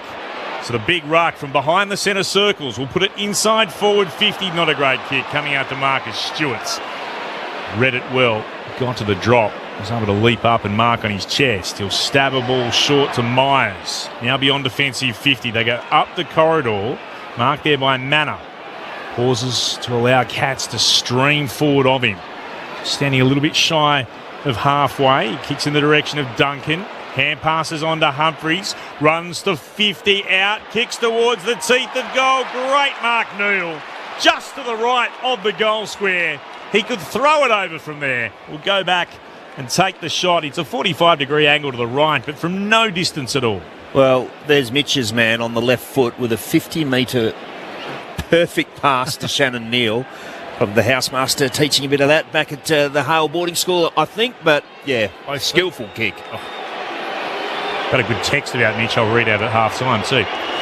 Neal comes in, puts it through. And the Cats respond. Neal getting his first of the night. West Coast, just when they were mounting a challenge, see that margin go again out to 3 goals. It's an 18-point lead to the Cats. 8-7-55 to 6-1-37. 22 gone in the second term. This is Sunday night footy on ABC Sport. Our experts, Peter Bell and Shane Wowood. Certainly an arm wrestle this quarter. Very even. 4 goals apiece each. And credit to West Coast. They made some blunders, Geelong, but they're in for the fight. Their hunt's been better around the contest. Geelong have only had the 10 tackles for the second term to date. By the way, 23 disposals for Bailey Smith. I was just having a look at a moment ago. Quite remarkable. He's still on track for 50. He's getting so much of the ball, not in this stoppage at the moment. Comes out the way of Mullen, breaks the first tackle. Couldn't quite break Hewitt's tackle. Handballed it in the wrong direction. The Eagles have the numbers there. Clever handball by Tim Kelly. Found Harley Reid in space. Had to backtrack. Handball to Graham. Kick into the pocket. Ryan had Stewart all over him as he punched the ball out of bounds. They've been unlucky not to get the free kick there, but it'll be a boundary throw in, right forward pocket, or just inside the 50. It's a good call, Mitch. That was one of the quickest handballs I've seen from Tim Kelly there. Ground ball, overhead handball. Ball tossed in. Jack Williams rucking for West Coast against Stanley. Ball comes out the front of the stoppage. Holmes, first one there to collect. Humbles a kick up the wing, and Flynn, the big ruck sitting behind the play, had to try and take it at ground level below the knees. It didn't quite work out. It comes off his hands and goes out of bounds. Boundary throw in. Attacking side of the wing for the West Coast Eagles. Ball spun back in. Stanley to the front. Taps it out. Reid coming through. This is Harley. Couldn't take possession. Eventually just ripped it off the ground. Got it to Flynn. Then to Baker. Kick inside the 50. Ryan was taken out of the contest. No free kick. It comes over to Kelly, who kicks on the outside of the boot and finishes with class. The Eagles hit back again. They will not go away. 7-1-43 West Coast, 8-7-55 Geelong. 12-point margin restored. 24 minutes played in the second term. Sunday night footy on ABC Sport. Mitch Turner alongside Clint Wheeldon. Akash Bodanaris downstairs. Shane Wowoden and Peter Bell are in the box. Well, Reid's been impactful, particularly the last few minutes, but so has Tim Kelly all night. He's been really, really clean. I talked about his handball and ground ball a moment ago. This time, streaming forward for a handball. Kicked the banana from about 30 metres out. Has been a quality game tonight, Tim Kelly against his old team. Am I wrong in saying Liam Ryan might be a little bit stiff there? I thought he might have got knocked out of that contest a little bit. I think his opponent was telling him about it too. Good deft little handball by Harley Reid to get it to Flynn there. Great strength shown by Reid on his back. Here he goes again after getting the tap down from Flynn. Reid sweeps a hand pass forward to centre half forward. Graham got there, handed it over the top to Hewitt, got it onto Kelly, couldn't quite take it. Pressure came from Humphries. Ball out the side. The Cats through O'Connor, originally from Dempsey, and O'Connor's kick is into the middle of the ground. It's allowed to bounce. Ginby met it coming the other way. Hand pass onto Baker. Juggled it and kicked it towards full forward. Great mark. Jack Henry in game 150. Cool hands at the top of his defensive goal square. And he moves it out to Atkins, who marks in the right back pocket for the Cats. They lead by 12 points. 25 gone in the second term. Ginby doing a good job on Jeremy Cameron. Atkins short to Myers, just beyond right half back. Kicks up the wing, looking for Close, who ends up taking the mark. Relatively unopposed, had some space. And also had Max Holmes running past. Takes the handball. 2 bounces up the wing. Kicks inside the forward 50 in front. Taking a nice mark is Brock. Stood tall. Takes the mark and kicks out towards right half back, where Hutchinson provided the lead and who's able to kick it into the path of Ginby on the southern side. Ginby goes. Cameron's with him. Ginby gathers. Turns around and is able to spot Cole. Deserved the enormous applause. Cole moved it to Baker on the logo southern wing. Stabs it to Archer Reid. He's got options forward. He finds Hewitt. He could go long over the top. There are 2 Eagles begging for it. Next to the goals, Hewitt says, no, I'll be going back and having a shot. Had no interest in even looking in their direction. Oscar Allen and alongside him, Noah Long. Well, they could have set up camp. Got the campfires burning, oiled the Billy T, made some damper, and then got the mark if Hewitt had sent it that way. Jeremy Cannon couldn't push Ruben Jimmy to his right. Couldn't allow him to come back inside and change the angle. He needs to kick this now, Elijah Hewitt. It's on its way. He's missed to the right. But credit to Ginby for running off. Yes. Playing on a very dangerous player, and he decided, no, I need to present an opportunity from a teammate, and took off, and Cameron didn't give up on the chase, but Ginby was good enough to get the ball forward for West Coast. Bailey Smith took the kick out, played on, kicked it into the path of a running Holmes, who took a bounce, kick up to Stengel, couldn't take the mark, handball across though to the Coney, kicks up towards right half forward, or going back in front of the pack was Mullen, couldn't take it, the Eagles could. Dewar under pressure, nice kick back into the corridor. Kelly marks, flicks it out by foot to the southern side of the ground. Hutchinson again found some space in front of Humphrey. Handballs over the top to Jaden Hunt. Handball inboard now to Baker. The Eagles moving it forward. The kick to right half forward's a good one for Ryan. And he will decide to go back and have the set shot, but to his credit, he didn't turn his back. Been good in transition, West Coast, haven't they? Yeah, well, it's an end-to-end game, which is what Geelong, I think, are trying to create, that play-on fast ball movement, and West Coast have settled into it and are now looking just as dangerous, if not more dangerous. I know he's young, but Elijah Hewitt has a tendency to do that, doesn't he? They turn the back, and they need this one.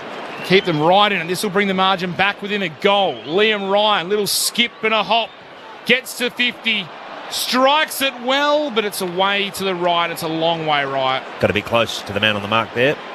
Never looked that comfortable. It's out of bounds on the full. No change to the score. The margin remains 11 points. 28 played in the second term here at Perth Stadium. I just wonder if Geelong, sorry Mitch, whether they go to a bit more control, just slow the game down a little bit and use their kicking skills to just try and force West Coast to defend a bit more and set up a bit of defence behind their ball movement. They got out to a 29-point lead early in this quarter.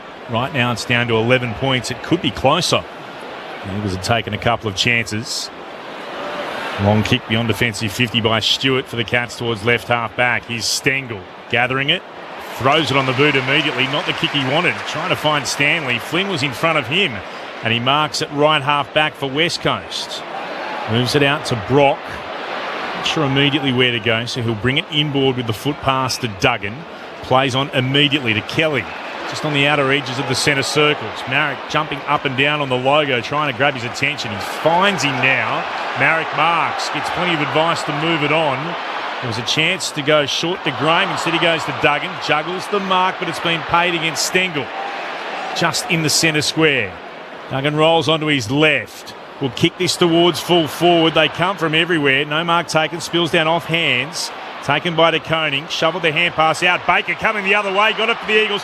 To Ryan, snapped around the body, and once again in the right spot is Jack Henry defensively for the Cats in game 150, and he moves it to Stewart, who marks deep in the right back pocket. Still the Cats lead by 11 points, half an hour gone in the second. Stewart able to kick up the wing, 2-on-1 favouring the Cats, falls off hands to Cameron. Handball into the path of Close, needs to hit the target. Neil 1-on-1 with Cole. Cole gets there first. He should have the speed of both of the big Geelong man. He's able to get some room. Neil's hanging with him. He spins around and under pressure, trying to hit Brock. He kicks it straight to Max Holmes, who luckily kicks it straight back to West Coast. Hits Jaden Hunt on the chest in the defensive goal square. 50. And he'll get a 50-metre penalty as well. So, yeah, 50 against Dempsey for not coming back to the 9. All's well that ends well for the Eagles. It wasn't pretty, but they eventually marched their way via 50-metre penalty to the defensive side of the centre square, and Duggan's able to receive and come wide to Marrick.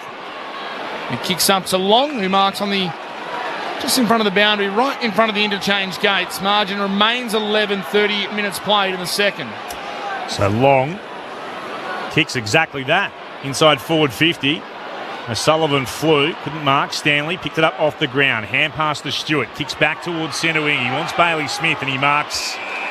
Running out of time here for this half. The Cats moves it on towards Close. Close kicks across half forward. This should favour Cole. Couldn't gather it first time. Bounced off the shoulder and then picked it up. Gave it to Dewar. In acres of space is Hutchinson. That's where the kick goes to the southern wing. He takes a bounce. He could almost take a second. Runs to right half forward. Kicks to full forward. They all fly. And again, Jack Henry was there. And he punches it over the boundary line for the last play of the half. It's been a great effort from West Coast. They trail on the scoreboard, but up against a much higher credentialed opponent in Geelong, who looked at that, well, let's say at about the 5-minute mark of the second quarter, that this could blow out to be anything when they led by 29 points, kicking the first 2 goals of this term. And at that stage, 4 unanswered. But West Coast have shown true grit and character. It's just an 11-point lead to Geelong, 8-7-55 to the Eagles, 7-2-44. The goal kickers for the Cats, Brian Myers got 2. Bailey Smith, Jeremy Cameron, Tyson Stengel, Shannon Neal, Oliver Henry and Brad Close, all with individual goals. While for West Coast, Oscar Allen has 3. And alongside him, Harley Reid, Tim Kelly, Noah Long and Jack Williams, the other goal kickers. 17-point advantage to the Cats at quarter time. An 11-point lead to the visitors at half time. Before we run through your thoughts, and if you'd like to send us a text, please feel free to do so.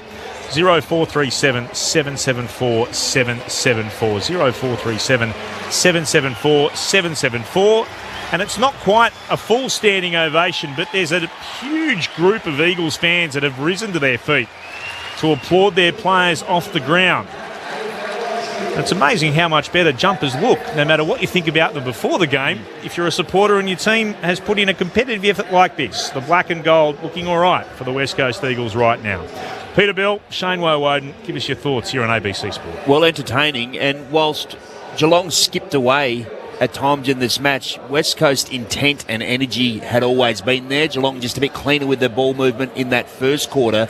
But as the second quarter continued to progress, you noticed that West Coast was starting to get the better looks and was starting to run really hard and was starting to identify free players further up the ground, whether that be a winger or through the corridor, and they had some really, really dangerous looks at goal. So it'll be fascinating to see whether Chris Scott changes the context of the game a little bit and just slow it down a little bit. We've seen very few repeat entries, seen very few stoppages in the forward 50. It's been back to back, end to end, and the longer the game went on, the more it looked like it was starting to suit West Coast. Yeah, I think that's the brand that Minnie, I think, wants to play, is that Richmond style, up and back, a bit more handball game with them, where you're right. Does Geelong wrestle it back and have a little bit more control in the game, which I'm not sure if Chris Scott wants to play it that way, what we just saw in that second term. Less control. That was quick from there, where they just couldn't defend behind the ball. at certain times there, and West Coast were able to get through pretty easily and find easy ball inside 50. So, yeah, great effort by West Coast to bounce back and really steel themselves for that second term and get themselves back into the game. And the game on now, they're only 11 points. Yeah, I think 17-11 were the inside 50s, but it wasn't just that advantage. It was the way they were using the ball and the better looks that they were getting. So I love some of their work through that second quarter. Tim Kelly was influential. Duggan's been important down back, but just the energy around the footy that players like Kelly, like Baker, Harley Reid had a really good second quarter, including a goal, and big Oscar Allen up forward has looked really dangerous with his 3 goals. Yeah, got on top around stoppage too. And look, Mullins tried to clamp Reid tonight, and I thought Harley just started to wrestle himself out of that. He only had the 4 in the first term, but just started to break the shackles a little bit and work a bit harder. Spent a long time on the bench in that term, maybe for his rotation, but came on and just gave a little bit of spark again too. So now he's able to work through that one because that's been pretty tight. So, yeah, some good signs in that first half. Couple of texts I need to go through. One of them I might have to save until after the news, because Mitch has ducked out to get us all a coffee because he's a good human, but it just wouldn't be as much fun to read it out until he's back here to just fully soak it up. Great call, gents. Geelong playing clinical footy. West Coast grit and determination. It's keeping them in there. Unfortunately, the voice of affirmation has the ump scared of making a call against Geelong.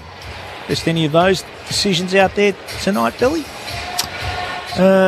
Look, I think both sides have had a couple that they've been unlucky with, but I don't think it's necessarily favoured one or the other. I think it's been pretty even overall. 10-6. There's been a couple. Probably the most egregious one was when West Coast didn't get a holding the ball going their way, and then it pretty much led immediately to a Geelong goal. That was the one that really stood out, but there's been a few ticky touchwoods. John and Jenny from Bacchus Marsh, watching the game on TV, listening to the ABC commentary. Do the Eagles have a real chance here? Well, they're in it, for sure. They're right in it. Which we did not expect them to be, and I'm prepared to put my hand up here. And I know there's a long way to go, but they've put themselves into some sort of a position. Well, we were talking about margins for Geelong. 60 points. That's right, before the match. But full credit to them, because you were feeling like they were going to get blown away, but they were having a dip. The energy was there, the intensity. Just Geelong were too good through Bailey Smith and Max Holmes and a few others as well. But then they just gradually fought their way back into the match. And like I said, it looked like they were running just as powerfully as Geelong by the end of that second quarter. You would have thought too at quarter time, we probably had our statement right before the game. It was looking ugly. But again, and certainly about 5 or 6 minutes into the second quarter, it was looking very ugly. But they're sticking fat at the moment, West Coast. Fiona is up on level 5 of the stadium. G'day, Clint. They deserve an ovation, West Coast. I thought they were going to get thrashed the way Geelong started. You're not the Lone Ranger, Fiona. It's been a tremendously entertaining game so far. Kylie says, hi guys, enjoying the call while driving to Canberra to see the Matildas play tomorrow. If you are doing that, Kylie, remember you can listen in on the ABC Listen app. We'll be broadcasting that game, and personally I'll be biased here. I cannot wait for them to come across here in late June, July. Games here, and of course not here at Perth Stadium, at HBF or Perth Rectangular or Perth Oval or whatever it's called this month. And of course one game down at Bunbury. Fran from Melbourne, have to say that Perth Stadium looks stunning. Why is this game on free to air? I'm not complaining, but this what you call a marquee game? It would simply be a broadcaster's decision. Fran, simple as that. They would have picked this one. Rod from Armidale, travelling to Longreach, Queensland. I'm listening to the game via the AFL or the ABC AFL app. Loving the call. Thank you, Rod, from getting in touch. Great call. Many thanks. What's the word on the street in WA about North bringing a couple of home games there? Bunbury game next weekend's a great step, maybe towards a third WA team. Thanks. That's from Anthony in the ACT. Well, the Bunbury game sold out in the blink of an eye, North Melbourne versus West Coast. Next year it swaps. North will play Geelong down in Bunbury, and they'll play West Coast up here. So Fremantle down in Bunbury. Yeah, that's right. Yep. So Fremantle will go down to Bunbury, West Coast will play up here. Yep. Sorry. Yep. Completely. So, yeah, deal done between North Melbourne, the state government, and the two West Australian clubs. North Melbourne looking to replace some of the revenue, I suppose, that they glean from the Tasmania arrangement. The benefit for the West Australian clubs is an extra home game in their home state. So I'm really looking forward to seeing Bunbury in particular and how it works for North Melbourne. Not sure it has an impact on a potential third WA team. There has been talk about a team down in the southwest, but I think all these things are a long way away. I do think if they do decide to have a 20th team, with respect to the Northern Territory, I think WA will have the population because these are all 20 years away, 10 to 20 years away, these decisions. And we were talking pre-match around Fremantle's performance yesterday, which was a good one, but now they have a bye, and because of the North Melbourne home game, 3 consecutive games here at Perth Stadium, which should set their season up theoretically. They've got to go and get the job done, but games against North Melbourne, Essendon and St Kilda. So that's an opportunity for Fremantle. But, yeah, I'm really can't wait to get down to Bunbury. I was actually down there this morning watching some hockey, but down there again next week to watch that game. And could be a good one, given the form of West Coast so far in this first half. And they put on a great show in the pre-season down there as well. Yeah, they were there for West Coast and North Melbourne again. Yeah. So we're looking forward to hosting them too in a couple of weeks. Right. When you say we, tell our listeners what you mean by we. East Fremantle at Good Grocer Park. Down there we'll have, obviously, Kangas are staying here in between their 2 games, and they'll train at the Good Grocer Park. At East Fremantle there. At East Fremantle Oval for our ABC listeners. You're allowed to get away with that when you're the footy manager at East Freo, Wowie. By the way, you've both behaved really well. WA Day tomorrow, always a bit edgy between South Freo, Peter Bell, East Freo. Yes, I'll be at that game, watching Wowie go about his footy managerial responsibilities. Yeah, just keep yourself controlled in the back of the box. We know that is a genuine rivalry. Plenty more chances to read out some more of your texts. We'll get through them after we just pause here for a moment. But the number to send us a text, 0437 774 774, 0437 774 774. Half-time here in the West. The Cats hold an 11-point lead, 8-7-55. To the Eagles 7-2-44. And earlier today, the Saints up in Alice, too good for Melbourne, 14-7-91 to the Demons 7-21-63, a 28-point win to St Kilda. But let's pause here at Perth Stadium and take the latest from the ABC newsroom.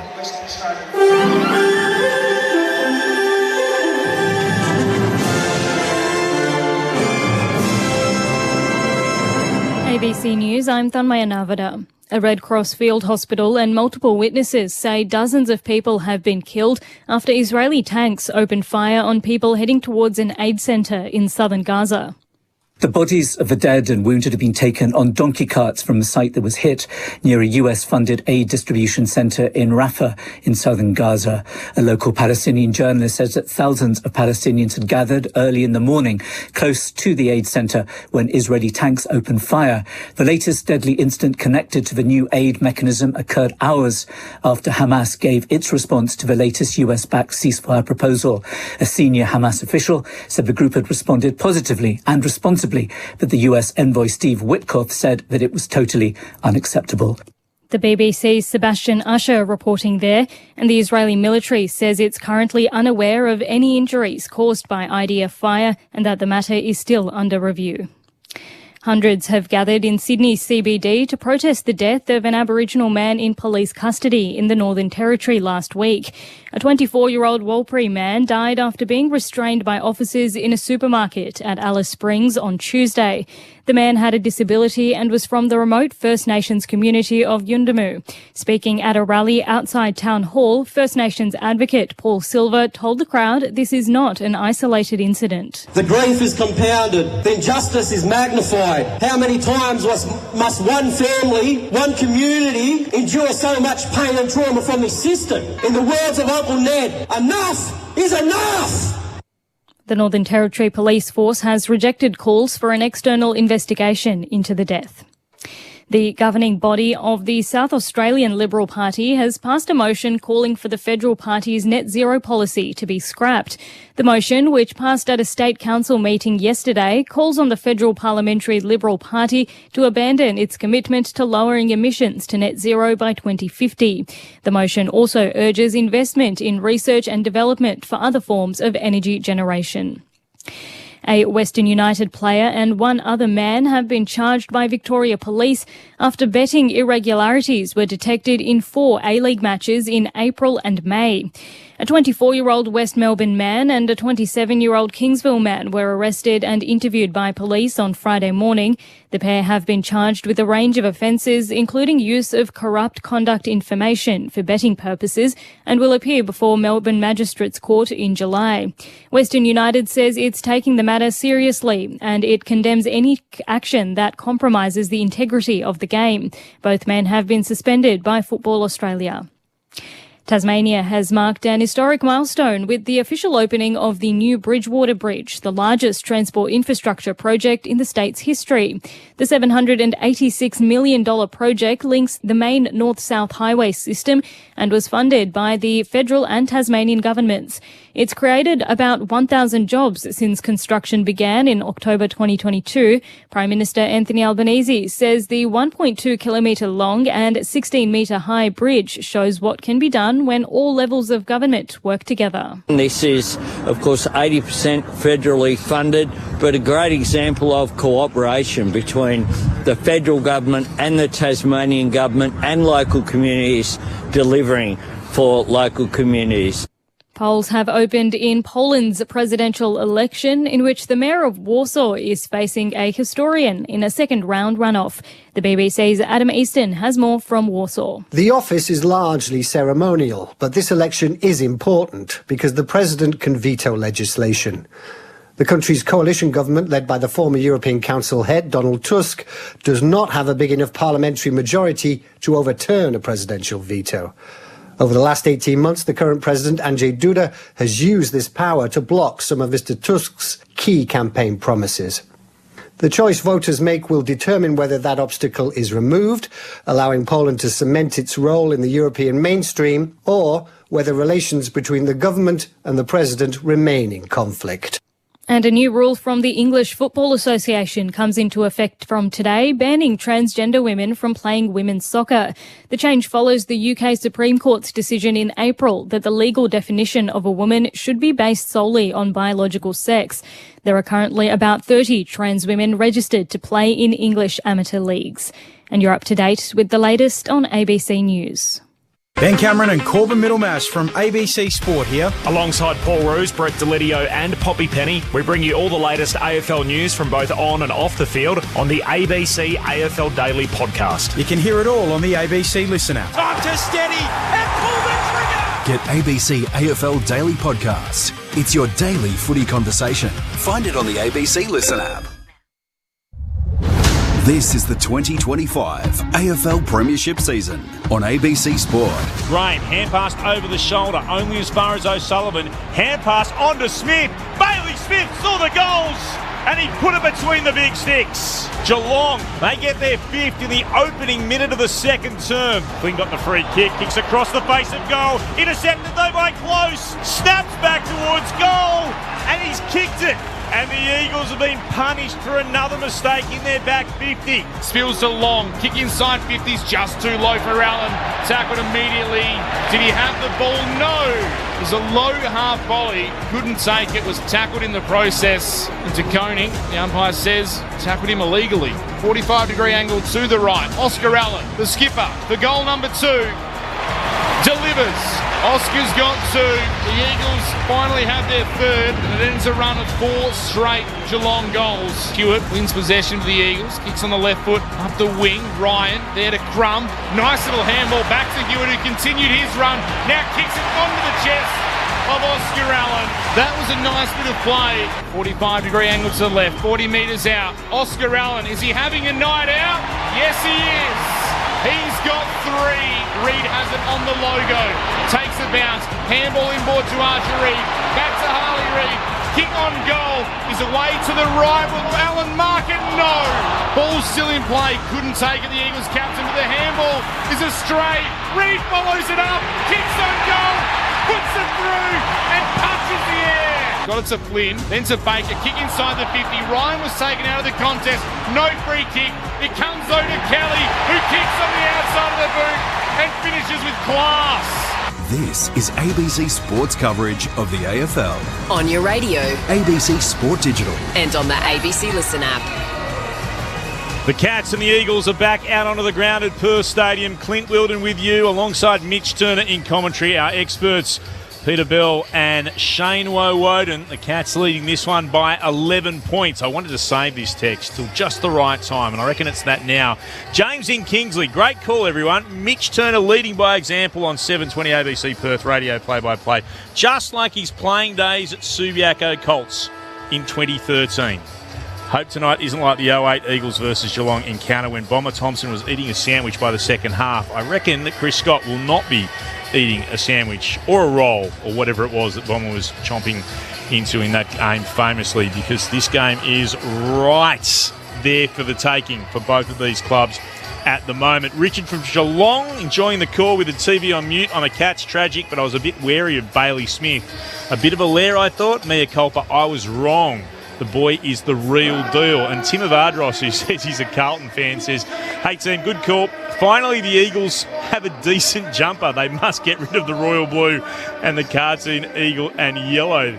The current one's hideous. This is pretty good. They are wearing the black and gold for WA Day, which is the public holiday for the Foundation of Western Australia. Tomorrow, this is WA Day Eve, and the Eagles adopting the state colour. Does still have the big eagle head on the front. Mitch Turner's got some of the more important numbers, though. This number does count. 0437 774 774 if you'd like to get in touch. Mitch, a couple of old teammates, I reckon, texting in just to wish you the best. Yeah, a bit of a stitch up there. And on the text line as we did last week, love to know where people are listening from. We had a great audit last week, didn't we? All around the world. Someone even from the rings of Saturn was texting in. That's what we want to hear. Well, I did suggest ideally that text where you'd like to be listening from. Yeah, exactly. Where you are, maybe, and where you'd like to be listening. We love the correspondence. Individually, just go through it. Bailey Smith's had 25 disposals and 5 clearances in the first half. Max Holmes, 18.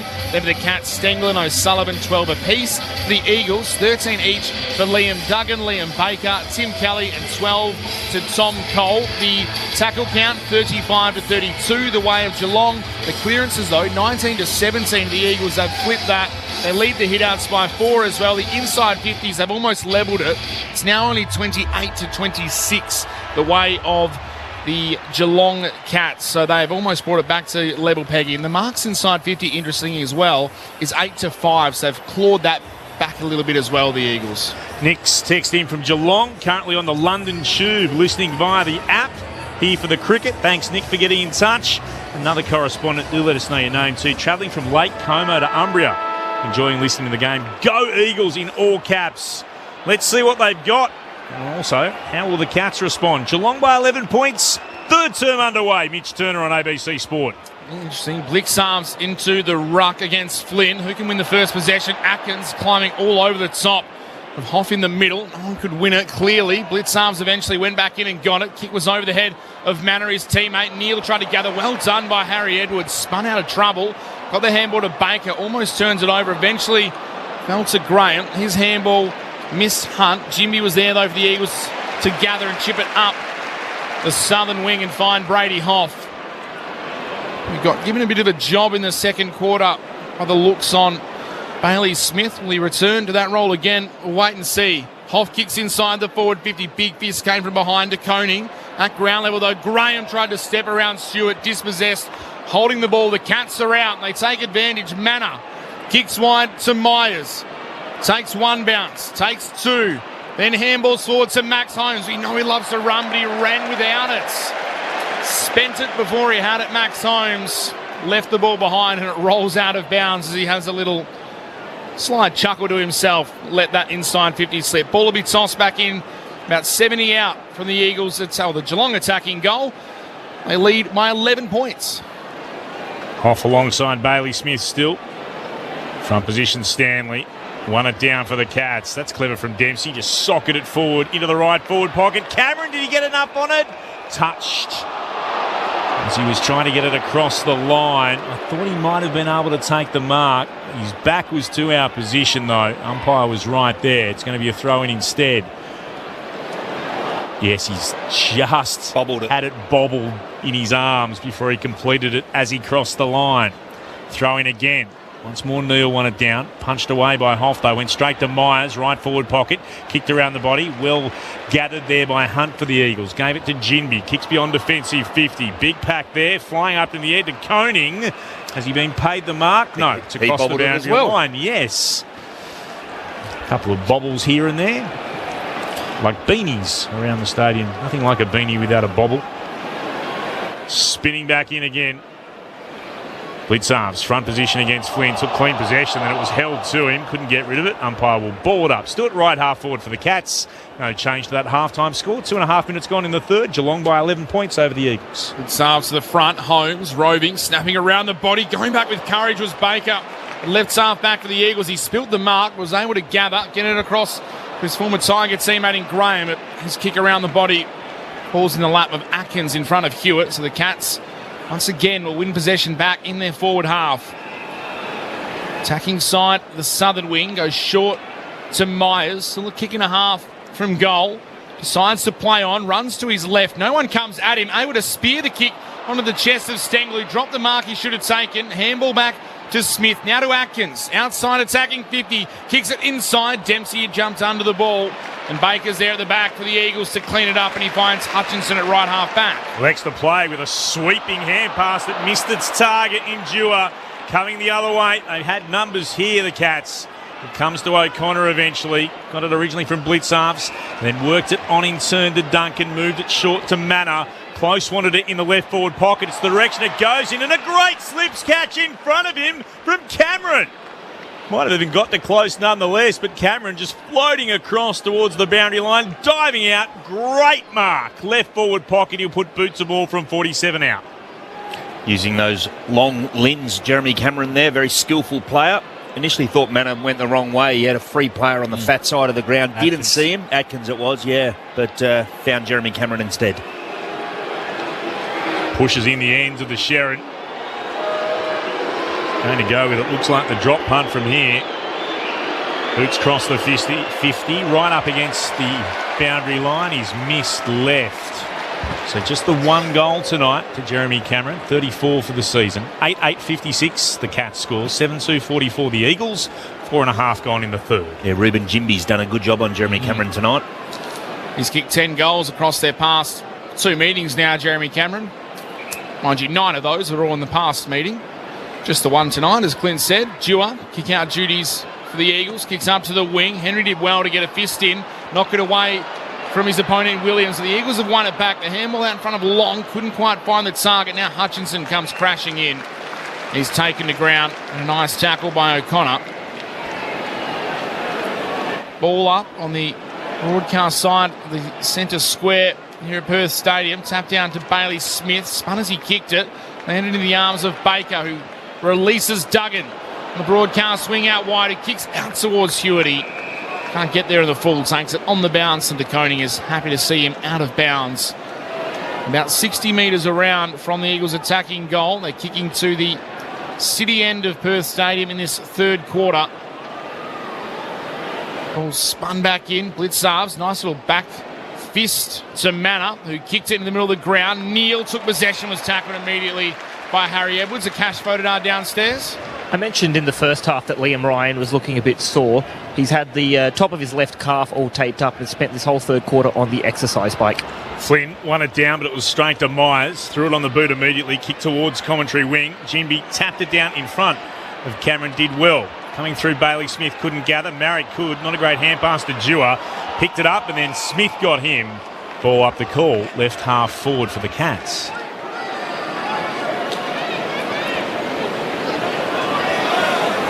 Who kicks the first goal of this term? One down by Blitzarves with the Cats. Hewitt thought he was being held, and so did the umpire. He'll get the free kick. Between right half back and the northern wing. Dangerous kick inboard, coming the other way. Almost winning it down there was Stewart. Knocked it in the direction of Duncan, then to close. Here comes Bailey Smith. Runs to the attacking edge of the centre square. Goes looking for Cameron. Stretches. Couldn't quite gather it. Great pressure came from Ginby. And the ball goes across the boundary, the behind line rather, for a minor score. He's been outstanding tonight, Ginby, and there has been some times where he's been put under real pressure. 8-9-57 Geelong, 7-2-44 the Eagles, 7 gone in the third. Big task. Ruben Ginby.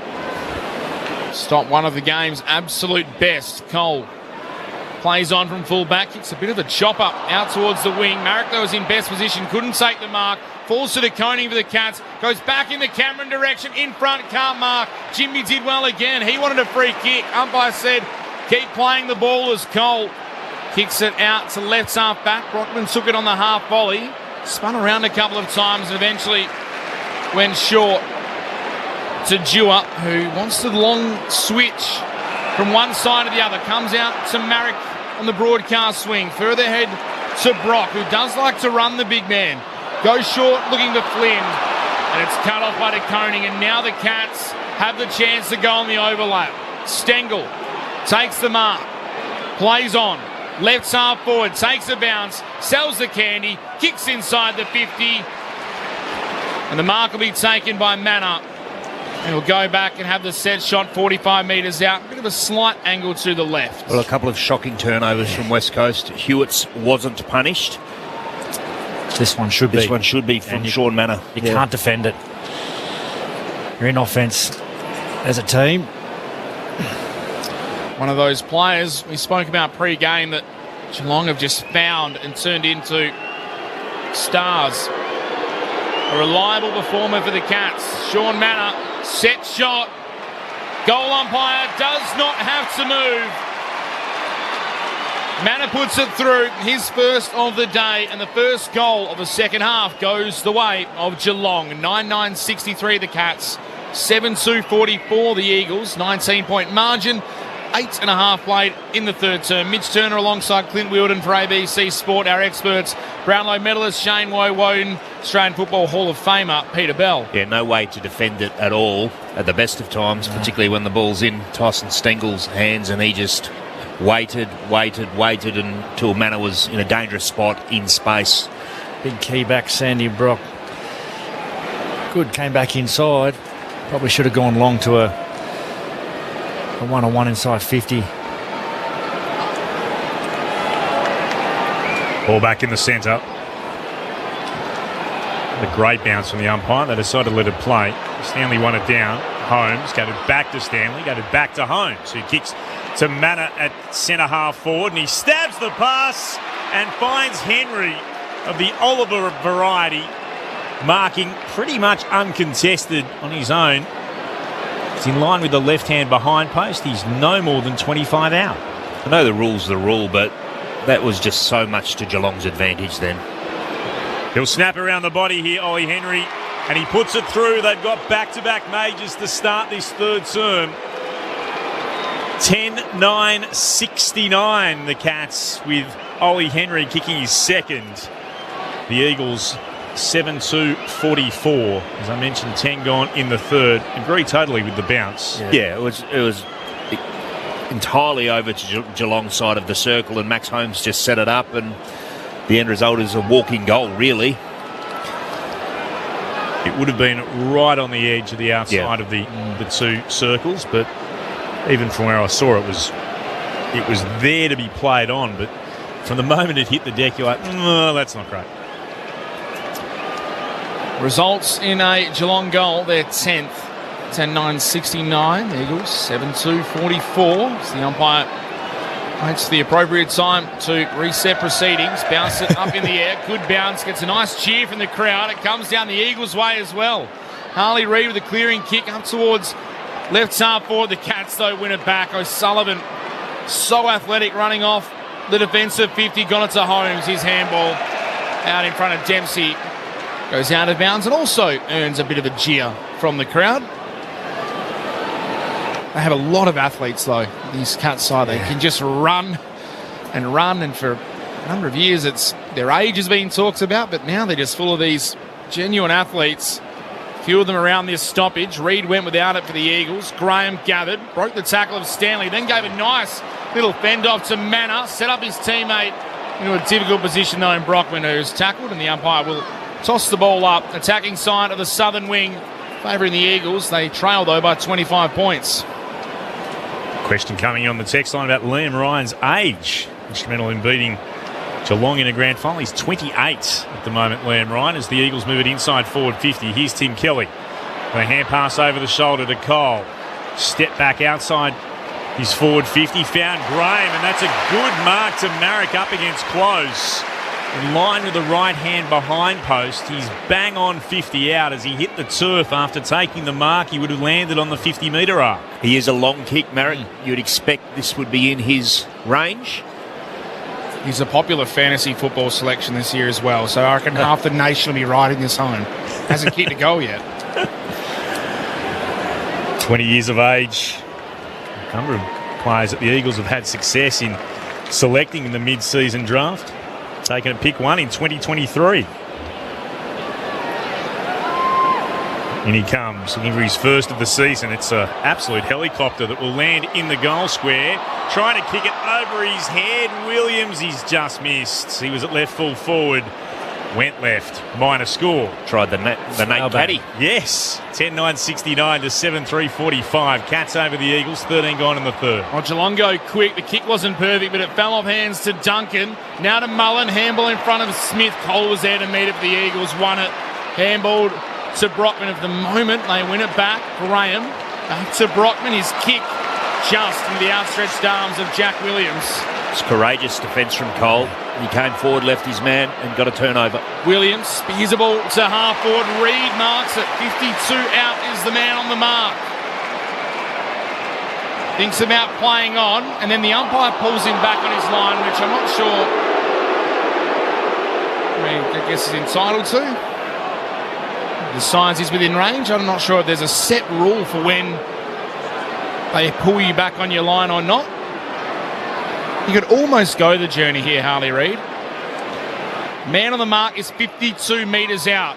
Harley Reid will kick from 60 metres. It's a thumping kick. It's a long way to the goal line. It's just short off hands through for a minor score. 7-4-46 West Coast, 10-9-69 Geelong. Sunday night footy on ABC Sport. 14 minutes into the third. Here's Clint Wilden. Into the left back pocket they go. The Cats through Humphreys. And the build-up again from Duncan. Now to Myers. Doing their defensive 50. They're prepared to kick dangerously to Bailey Smith on a bit of a run, and he'll turn it over. He's looking to go short and find Manor. Hunt the other way, Mark. Sends the Eagles immediately back towards full forward. Allen waits underneath, juggled. Couldn't take it. Regathered. Snapped and goal. From 25 metres out, right in front. Oscar Allen's got 4. This time the Eagles pounce on a misdirected kick from the Cats. And they're still right in this contest, West Coast. Geelong's lead is back to 17 points. 10-9-69 to the Eagles, 8-4-52, 15 gone in the third on ABC Sport. Our experts, Peter Bell and Shane Wowoden. Well, West Coast, they defended the fat side of the ground really well, which forced Ali Smith back through the corridor. That elevated the kick a little bit to now the interceptor come through. Yeah, fantastic front half turnover. You'd expect better judgment from Smith, even though those outlets were closed off, blocked off. Just a long high kick towards the boundary. He tried to chisel one back through the corridor. The end result is Oscar Allen's 4th goal. So Bailey Smith's 29th disposal, which is worst one for the match. Yes. He's kicked 4 or more goals now. Just 3 times in the past 2 seasons, Oscar Allen, and that's the first time to 2025. Finding some form with no Jake Waterman. Free kick out of the middle in the ruck contest goes to Archer Reid and the Eagles. Kicks it inside forward with Ryan. Flew high. Couldn't bring it down. Almost something special from Flying Ryan. He's back to his feet. He landed okay. The ball will be tossed up. Humphreys was tackled. 2 rucks will go at it. Blitzarves in there again against Archer Reid. Couldn't find a teammate. Ryan comes through. Goes low. Stewart gets him higher. He's not happy, the Cats veteran. Ryan certainly went hard and low. He'll have the set shot from 45 metres out, almost directly in front. Yeah, he got very low, Liam Ryan, and drew the free kick. It's a skill, isn't it? Absolutely it is. And more often than not, they'll probably train it as well. Well, it wasn't a shoulder shrug. No, they got down really low. He won the footy. Very low, like he was playing limbo. Now he needs to put it through the 2 vertical sticks, and he does so. Ryan kicks the goal. He's pumped up. So too are the Eagles. Back-to-back goals here in the third term. Coupled to their leaders. Allen first, then Liam Ryan. The Eagles 9-4-58, Geelong a 10-9-69, and we continue to say they will not go away. Yeah. Just when you thought that was getting away from them again, got out to 24-25, how to peg the last two. Yep, 25 points at the 11-minute mark of this quarter by the 17th of the third. We're back to what we were at half-time, which is an 11-point lead to the Cats. Been a great game to watch. What a way to wrap up the round 12. Been a couple of cracking games. Eagles fans, again, they find something else to cheer about. Shot of Ryan on the big screen. Hasn't been much to get excited about over the last 3 and a bit seasons. They're enjoying what they're seeing tonight from their team. Archer Reid wins the tap down up against Stanley. Emerging with it though, Mullen got a hand pass out. He was tackled by Reid, but it found its way to Myers. Kicks into the right forward pocket. Neal stretches, couldn't mark. Brock tracks it to the boundary line.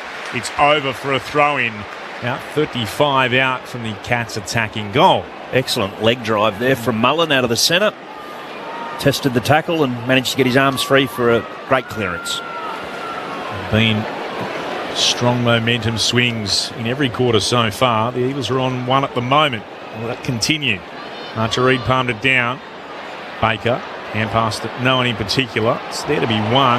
Here comes Atkins. He got tackled, just got a kick out. As far as Cole, gave it to Kelly for the Eagles, to Hutchinson. Arches the back as he takes a bounce, runs straight into Humphries, wrapped up. That's holding the ball.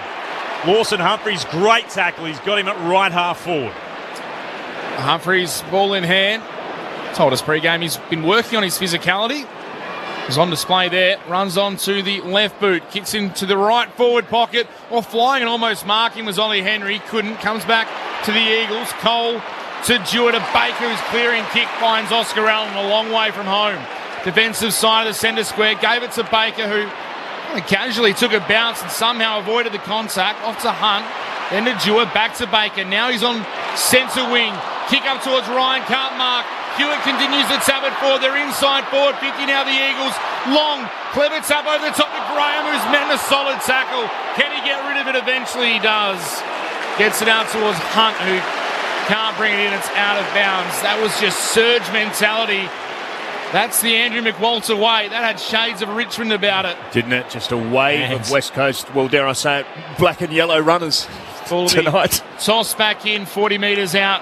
Right forward pocket for the Eagles. There's certainly a few things that you can compare them to Richmond to tonight. The Eagles in the black and gold jumpers. They've got it again from the restart. Hunt immediately met by a couple. Threw it on the boot though.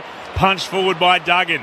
Only as far as Stewart rose into the air, then brought it down and brought two Eagles with him.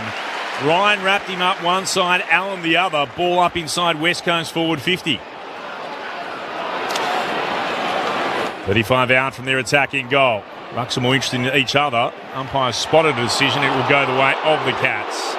Hard to pick out how that went because I thought it was just a case of, well, Williams locking arms with Blitzarves, but Blitzarves gets the free kick and he'll move it to the front of his defensive goal square and he finds Stewart, who'll go short again to Myers. Myers has the ball in the middle of his defensive 50. Has a target short in Humphries. He spares a kick to him, takes the mark out in front of Baker. Still defensive side of the centre square for Geelong. Kicks out the southern wing. Mullen's got a little bit of space, able to take the mark and spears a kick further along the boundary line to the Koning. Further afield to Manor. He takes the mark, plays on, runs around his opponent, has a target inside in Neal, couldn't hit the kick. Coming through Cole, he's tackled by Atkins, dispossessed. Geelong have it back, Atkins onto it himself. Thought about going with a handball, instead kicks it towards Dempsey, can't mark under pressure. Brockman there for the Eagles. Still inside defensive 50, got it to Dewar, then to Cole, handball almost cut off by Humphries. Couldn't take possession, it's out of bounds. Just inside the junction at right half forward, southern side of the ground. They lead by 11 points, Geelong, 21 and a half played. Ball will be tossed back in at right half forward.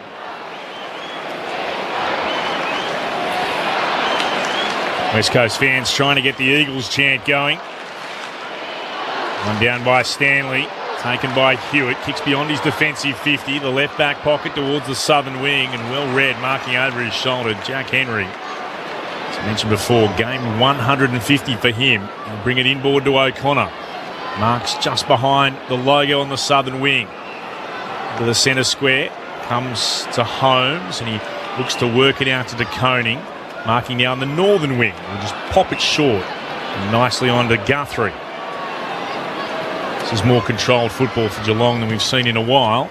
Guthrie will kick into the left forward pocket. Cole Rose trying to get in front of Stanley. Couldn't mark the ball, tracked by Manor, but over the boundary line for a throw-in. 20 out from the Cats attacking goal. They're going to the left of our broadcast position. That's the Farmer Freeway end of Perth Stadium in this quarter. 23 minutes gone in the third. The Cats by 11 points. Ball spun back in. Stanley got rid of Archer Reid. Close came through, tried to soccer it off the deck. Couldn't. Big tackle laid by Stengel on Cole. The Eagles through Hoff, trying to get a clearing kick. Blitz arms in front of Harley Reid. Able to knock it to Myers. They're outside attacking 50 though now. Short kick. Finds Mullen. It's a good one from O'Connor. Mullen goes back towards the top of the 50. Manor. Man on the mark stands at 51 metres out. Had a good quarter, Manor. Yes. Coming up for disposal number 12 for the game. So he's working his way into it. Has a goal, has a short lead on offer as well, and Myers takes the low-down mark, but he's maybe a metre closer than what Manor was. So 12 for the match, 7 in this quarter, Mitch, for Sean Manor. Stewart ran past Myers and wanted the handball, but Eagles defenders were wise to it. Myers plays on, kicks over the head of Stengel, who was leading in the pocket, and it's onto the chest of Tom Cole. A wasted opportunity again for Geelong, and the Eagles will have it back in the left back pocket. Still trailing the Cats, though, by 11. He was always going to pass it. Does feel like Geelong have slowed the game down. A little bit, yep. A little bit. It's much more controlled than we've seen throughout most of the game. As the Eagles move it towards right half back. Sullivan put his head over it, hand pass towards the boundary line. It'll be a throw-in. Blitzarms was right there, despite the protestation of the Eagles fans for insufficient intent. Umpire was blindsided. I think O'Sullivan threw that. I don't think he handballed it out. Okay. Nothing to see on the replay screen as the Instagrammers go head-to-head at the moment. Oh, Stanley took it away. Clean possession. Popped the hand pass over the top to Manor. Baker got him. Great tackle. Manor thought he was about to open up for him. Liam Baker wrapped him up. Won the tackle, won the free kick, and a kick into open space that Hutchinson runs onto on the southern wing. Took a bounce and then completely wasted it. Inside forward 50 with the kick, straight down the throat of Stewart. It's been barely had to move. Sorry, Clint. It's been their best Baker tonight. Has been good. The former Tig, maybe it's the colours. A little closer to what he's used to. Jeremy Cameron onto the field after a long break on the interchange. Atkins goes sideways to Stewart, just beyond defensive 50. Goes into the centre square to O'Connor. Here is Mark O'Connor. Plays on. Kicks out to the southern wing. It sets a task for Humphries, who was strong in front of Brockman. Took the mark. Handball to Bailey Smith. Under pressure as he kicks. Somehow squeezes it inside forward 50. Edwards punches it away from Cameron. Comes down to Baker. Steps one, steps two, then releases the handball to Dewar. Gives it to Marrick. Right back pocket. Can he hit the kick up towards Harley Reid? No. 3-on-1 the way of the Cats. Duncan underground handball to Holmes. 55 out, just stops. Gives it back to Atkins. They do have the numbers. Now the high kick. Inside Geelong's forward 50. Neil can't mark. Flynn dropped it as he was tackled by Stengel. Under pressure. Neil taps it back in. 45 out on the boundary. Holmes lays on top. Somehow it comes out to Stengel. Tucked up against the boundary line.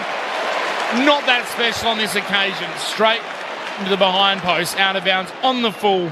Bit chaotic, but the Eagles survive and have the ball in defensive 50. Blitzard all by himself at the top of the goal square.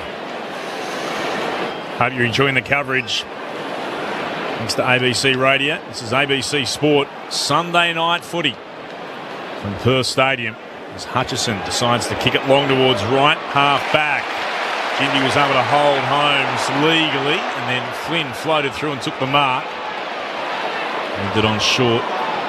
This is Cole, goes back again towards Duggan, who marks. Can go right back to fullback if he wants to. Oscar Allen's certainly calling for it. He decides to trot back inside his defensive 50. Now we'll move it short to Cole again, who's where Duggan was just seconds ago. He kicks it short to Marrick. Plenty of advice with the best efforts of Josh Garlop, if you're listening, to kick it forward. And they do that right now. It comes to Hewitt in the direction of right half forward. No mark taken to Flynn. Picking it up off the ground. That's well done by Stewart. Looks to hand it on to Guthrie. Now towards close. Drop the hand pass. Allows Hewitt to mop up. Gave it to Baker. Back to Hewitt for the Eagles. Kicks up in the air. Coming in. Flying towards it is Flynn. Big mark. The big man. Got a feel for Myers. It was a step ladder in that. That huge frame of Flynn going over the top of him. That's a big mark for the big fella. They got a minute to go here, West Coast, so they'll want to have one look at it and not leave themselves vulnerable to any kind of counter-attack. So they'll take their time and then try and get it in deep. Super mark for Flynn. Just saw it again on the replay screen. Here's Graham kicking towards right half forward. And guess who's marked again? Matt Flynn. Where has this come from? It's been okay tonight. The big ruck dragging it down. 51 out from goal, but it's tight at right half forward. Allen runs behind him. That's going to be ignored. He won't go for goal. Instead, he'll put it down the throat of Atkins for the Cats. Deserves so much more from Finn. Atkins marks defensively. He'll put it into the left back pocket. No change to that score that sees the Cats lead by 11. 28 gone in the third. Again, keep it simple. So now pinpoint passing and switch kicks. Probably not the strength of Matt Flynn as he's proved tonight, but the marking's been okay. Neil has the ball backward to the wing as the siren sounds to end the third quarter. He's getting a bit of advice from a couple of the forwards right now, Matt Flynn, who said, mate, just kick the ball in rather than take the 30 seconds. But that's okay. Good quarter for the Eagles. They stay within touch. 9-4-58 West Coast. Geelong 10-9-69. The margin remains as it was at half-time. And we're where we were. As you said, Mitch, 11 points. The goal kickers for Geelong, 2 to Myers, 2 to Ollie Henry, and singles Bailey Smith, Jeremy Cameron, Sean Manor, Tyson Stengel, Shannon Neal and Brad Close. While for the West Coast Eagles, their co-captain Oscar Allen has 4 goals, one shy of what would be a career equaling best. Singles to Jack Williams, Noah Long, Tim Kelly, Harley Reid and Liam Ryan. Earlier today, St Kilda by 28 points over the Demons up in the Alice. And here at Perth Stadium with a quarter to come in round 12. Geelong by 11 points, 10-9-69 to the Eagles, 9-4-58. Wherever you're listening on ABC Radio, Sport Digital and streaming on the ABC Listen app, look out for the AFL button. This is Sunday Night Footy on ABC Sport. Went clean through the top of his head. He could suffer horrific injuries and people would live. Join me, Mark Fennell, as I discover the moments that changed history, and yet somehow we just missed them. No one saw it coming on the ABC Listen app. This is the 2025 AFL Premiership season on ABC Sport. Stengel takes the mark, plays on, left half forward, takes a bounce, sells the candy, kicks inside the 50, and the mark will be taken by Manor. He'll go back and have the set shot 45 metres out, bit of a slight angle to the left. A reliable performer for the Cats. Sean Manor, set shot, goal umpire does not have to move. Manor puts it through. Stanley won it down. Holmes gave it back to Stanley, gave it back to Holmes, who kicks to Manor at centre half forward, and he stabs the pass and finds Henry of the Oliver variety, marking pretty much uncontested on his own. He's in line with the left hand behind post. He's no more than 25 out. He'll snap around the body here, Ollie Henry.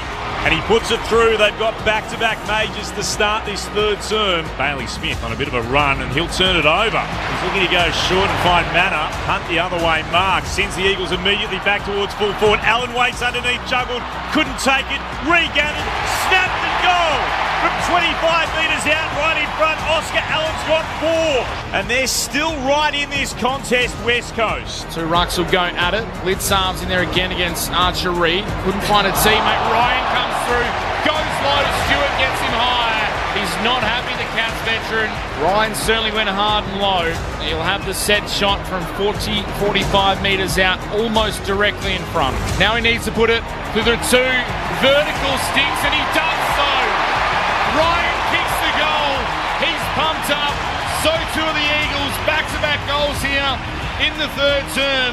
Couple to their leaders. Allen first, then Liam Ryan, and we continue to say they will not go away. This is ABC Sports coverage of the AFL. On your radio. ABC Sport Digital. And on the ABC Listen app.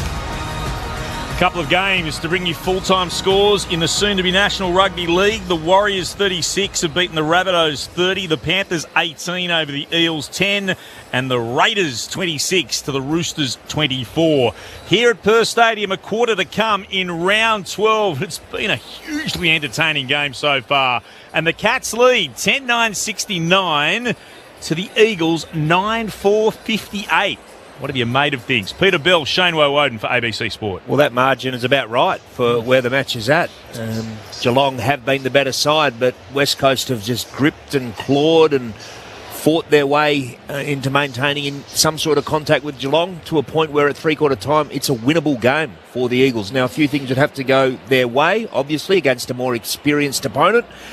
Things like just those corridor kicks that got picked off in that third quarter. They've got to be really good with their ball use. But, gee, I've liked and admired their energy and their contest and their intensity around the footy. That's what's kept them in contact with a quality opponent like Geelong. Absolutely. We spoke about it pre-game too, just about, and even with Don too off the top, just the sustaining this intent and effort for longer periods through games and a good little wins, bar their first quarter where they probably got pulled apart a little bit.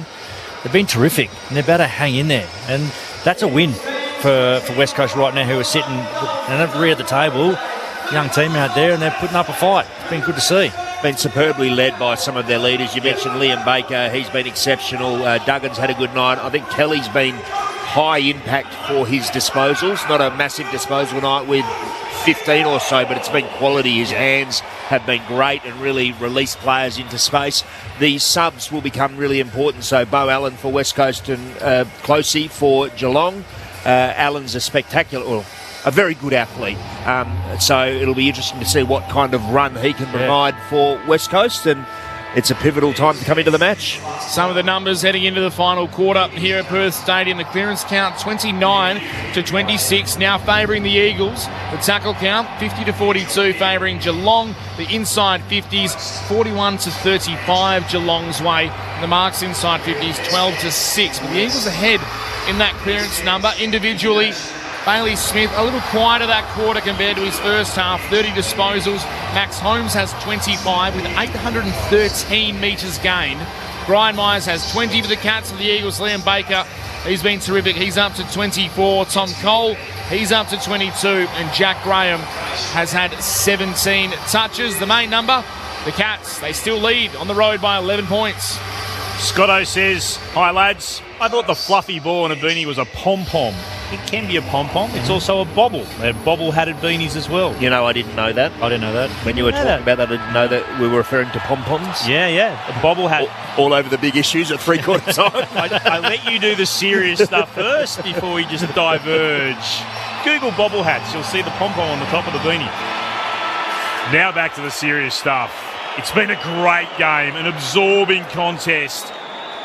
What have the Eagles got left here?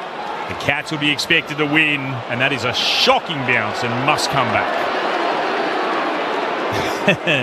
Eagles fans will remember the bounce. It certainly went against them in that third turn. Now it's thrown up, and we're underway, and Flynn wins it down against Stanley. Reid looks to soccer it, just hacking it in mid-air forward. Trying to get to it, Hutchinson. He broke the tackle of O'Sullivan. Couldn't get away from Smith, though. Ball jarred out to O'Sullivan for the Cats. Got it on in turn to Holmes, then to Myers. Hand pass was too much for Holmes to gather. Coming the other way, Dewar. Couldn't gather it himself, though. Dempsey shoveled it out forward to Myers. Chips into the path of Manor for the Cats. Has it at right half forward. Took two grabs to gather it. Sends it inside forward 50, though. And Holmes, who continued his run, marks 47 out from goal, a 45-degree angle to the right. Just works, doesn't he? Oh, he's been their best too for the Cats tonight. Just what he's able to do when he takes the ball forward. Just a little bit of a stretch. Elevate his game inside. And you know what he brings on the outside. 26 disposals so far tonight for Max Holmes. Best and fairest winner last year. This kick is going to be out to the right. It stays right. It misses right. Margin is out to 2 goals. 10-10-70 to 9-4-58. Cats over the Eagles, opening 90 seconds of the third. He's going to comfortably hit that 1,000 metres gain mark, you imagine, though. Max Holmes, 853 for the game so far from his 27 touches. Duggan with a kick out, plays on, kicks to the wing. Reid flies from the side, and Harley gets high and takes the mark. He wanted it from a long way back, Harley, and he crashed the pack and held on to it.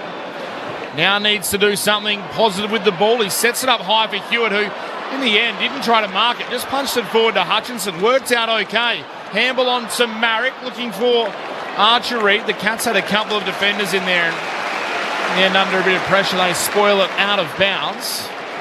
Well, he could have taken the mark in the end. Well, could have gone for it because he would have got a free kick probably for front contact. Great mark from Harley Reid. Soared in from the side. Ball will be spun back in. Left forward pocket for the Eagles. Shallow throw in. Archer Reid taps it into the path of Hewitt. Breaks the tackle. Snaps on goal. Will it come around the net? Yes! Elijah Hewitt with a touch of magic in the forward pocket. He kicks his first goal of the day. And he is a bit of a barometer for this team. He gets the crowd going. And all of a sudden, the West Coast Eagles are back within 6 points. 10-4, 64, the Eagles. 10-10-70, Geelong. 3 minutes into the last quarter. If I told you this 2.5 hours ago, that it'd be a 1-goal game early in the fourth, you probably would have laughed me out of Perth Stadium, but it's game on. Shane Woewode, Peter Bell. Well, it was a great call, but let me add some extra weight to how good that goal was. Whose tackle did he break? Tom Stewart. So he's already off balance, Elijah Hewitt. Tom Stewart tried to tackle him and he just burst through it and kicked the goal. He's a seriously powerful individual. It would be the upset of the year if the remarkable happens. Stewart won it down for Bailey Smith. They kick immediately inside forward 50. Close, couldn't mark. Manor soccers it forward. Coming out to meet it, Stengel scooped it up with the right hand. Somehow found a way out, but I reckon it was a throw, was it? It was. Umpire right on it. Manor thought he was going to be able to play on. Not to be. Baker with the free kick. Back to Brock. Right up against his defensive goal square. Goes to Edwards. Kicks on the bounce to Hutchison at left half back. Sullivan closes him down. He kicked towards the commentary wing.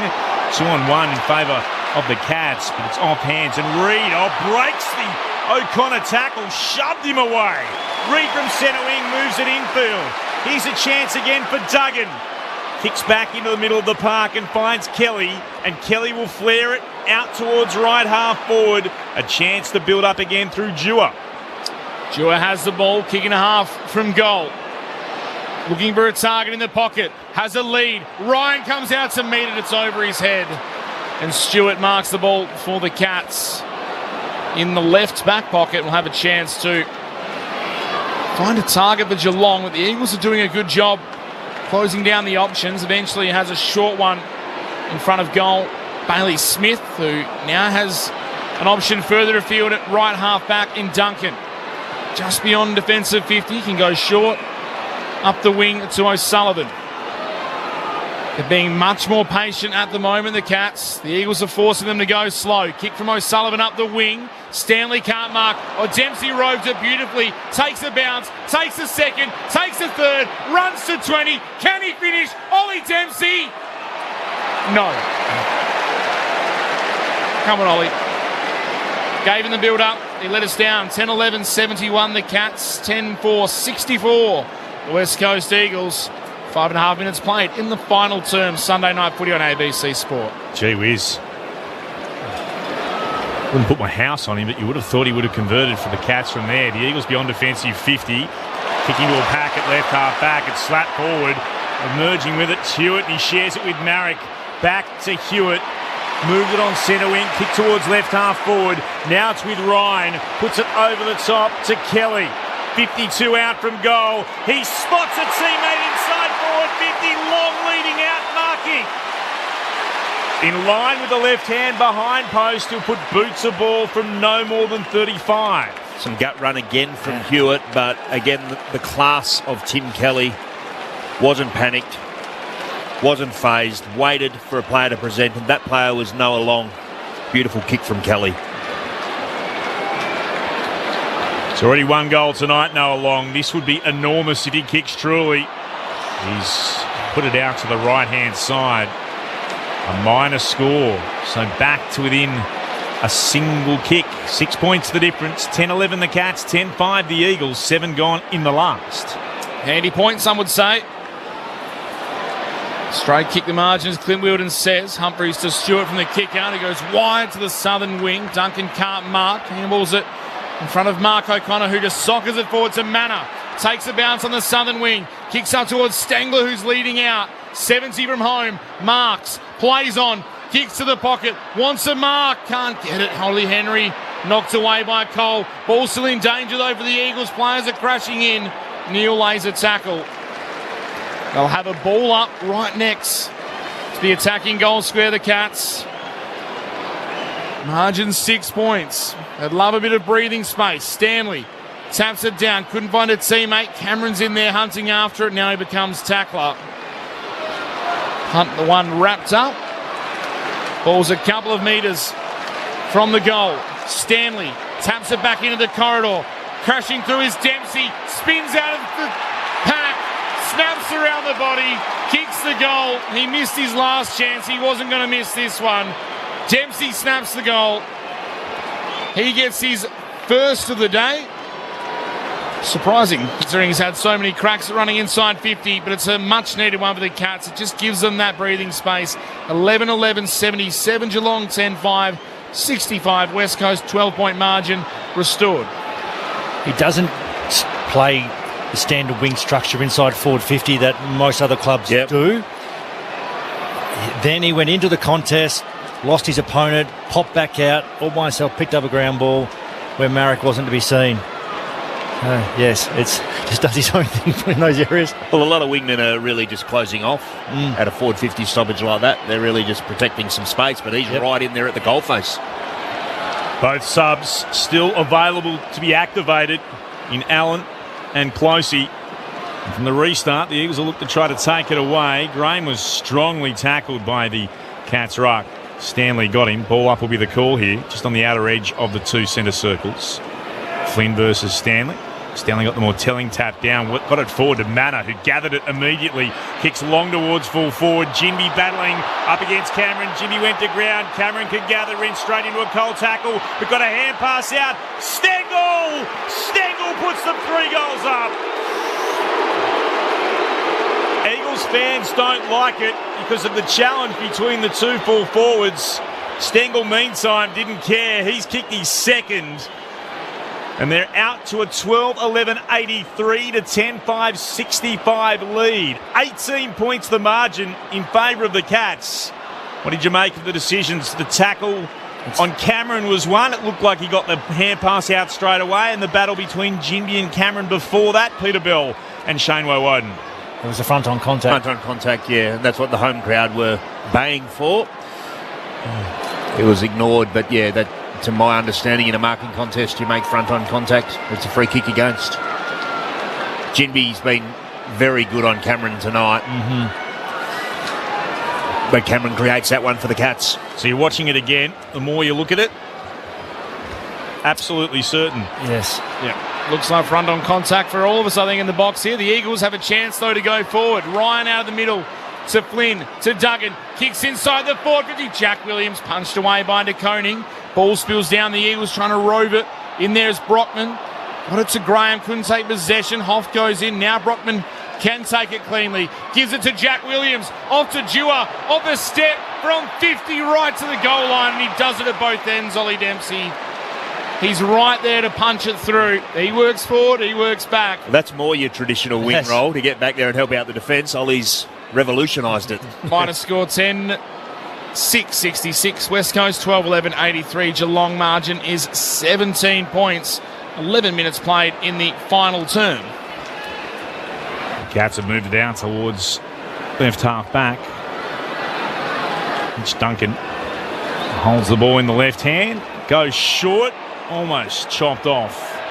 But just far enough to be a mark to O'Connor. Closing him down, Brockman. The ball just got through to the Geelong player. He'll move it short again. Far enough to be a mark? Yes, according to the officials, but now deciding to tell Manor to play on. He goes long and finds Cameron, who marks at left half forward. 2 kicks from goal. Looks to play on, hard up against the boundary now.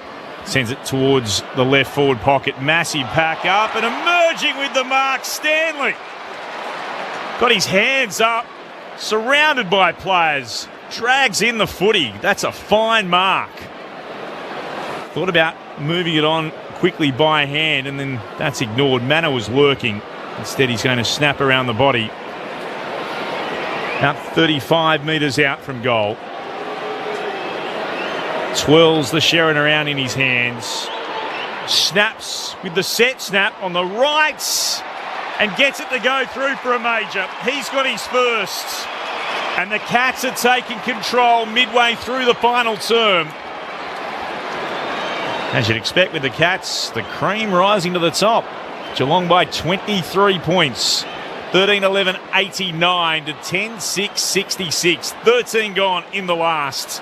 This is Sunday Night Footy on ABC Sport, ABC Radio, Sport Digital, and streaming on the ABC Listen app. Before we hear from our experts, Peter Bell and Shane Woden, a cash photo to ours downstairs. West Coast have made their sub. Bo Allen is running onto the ground now. It's just seeing who's moving to the back of the bench. It's Ryan Marrick.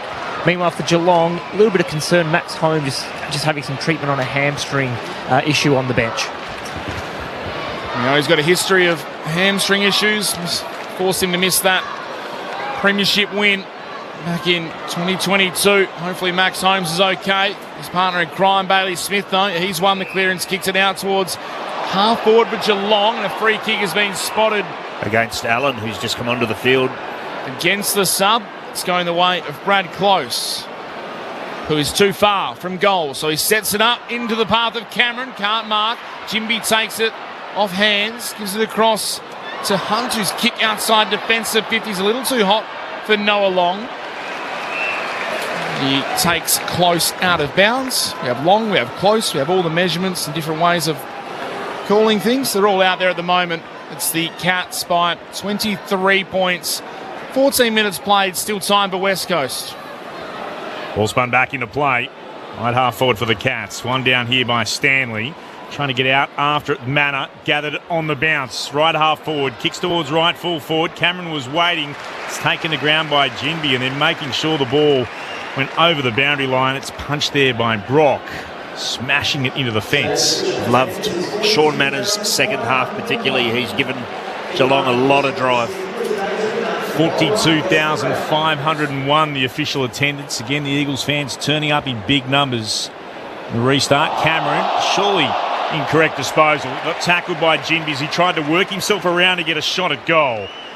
Jinby affects the tackle and gets the free kick, and he moves it to Cole in the right back pocket, kicks beyond defensive 50 to Baker at right half back, immediately sends it to the southern wing. Has a couple of targets. Brockman was the intended one, but blitz halves, as he so often does, closes the space and punches it out of bounds. This has to be Ruben Jinby's best performance for the Eagles, doesn't it?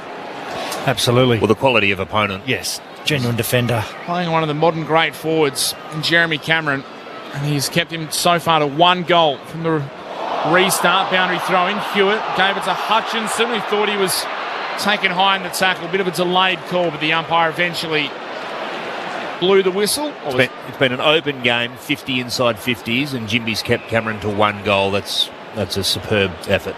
Inboard to Brock, who comes all the way. Long kick to the broadcast wing to Edwards. Off to Allen, the sub. Blue boots on, black and gold. Guernsey kicks to the top of the goal square, off hands. The Eagles are there, can't make the most of it. Handball for the Cats out towards Stanley, then to De Koning, then to Atkins, who just needs to hit the target, but he set it up a little higher for Dempsey. And Hutchinson, who's been good today as well, was there to punch the ball out of bounds. There'll be a boundary throw in, right half forward for West Coast, about 55, 60 metres out. They continue to trail. Margin at the moment is 23.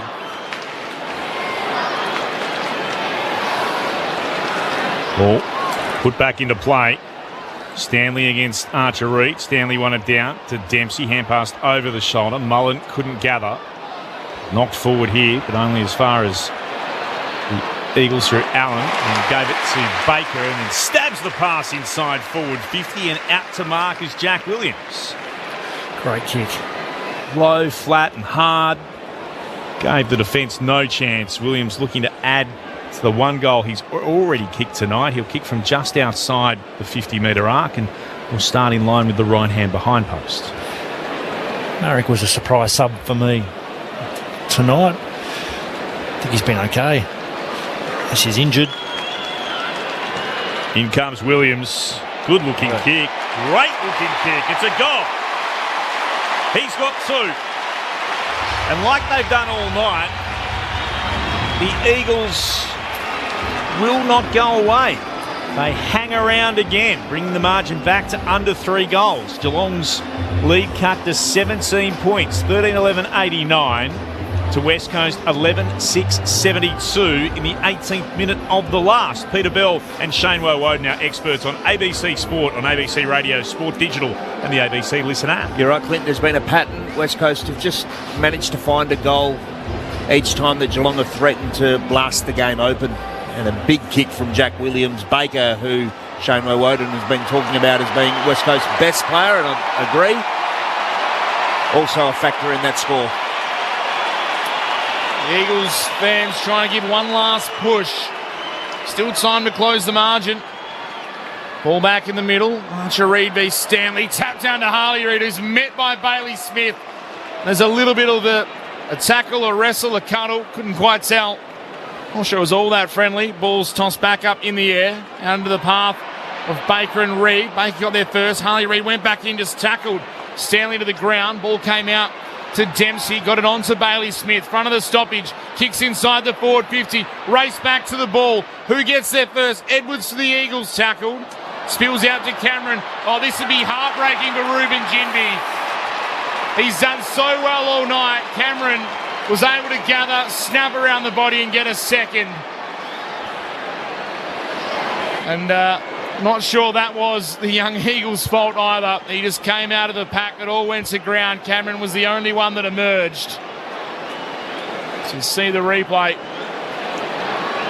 Yeah, ball just spilled loose, and that's how good Ginbey's been, that it needed the introduction of a third and fourth actor in there to get Cameron some space.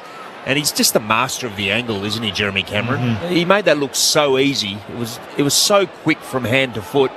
Never looked like missing. 14-11-95 the Cats, 11-6-72 the Eagles, 19 played, margin back to 23 points. Had to take it over the line there, Woods. Don't go to ground. Keep your feet. You're getting tackled. You're under pressure. Back in the middle, Stanley won the tap down. Cats aren't able to take it away, though. It's a tough nut there. Tom Atkins. And I was going to say, Atkins just went, I'll have you. Bang, into the ground. Leading tackler in the competition, showing just why.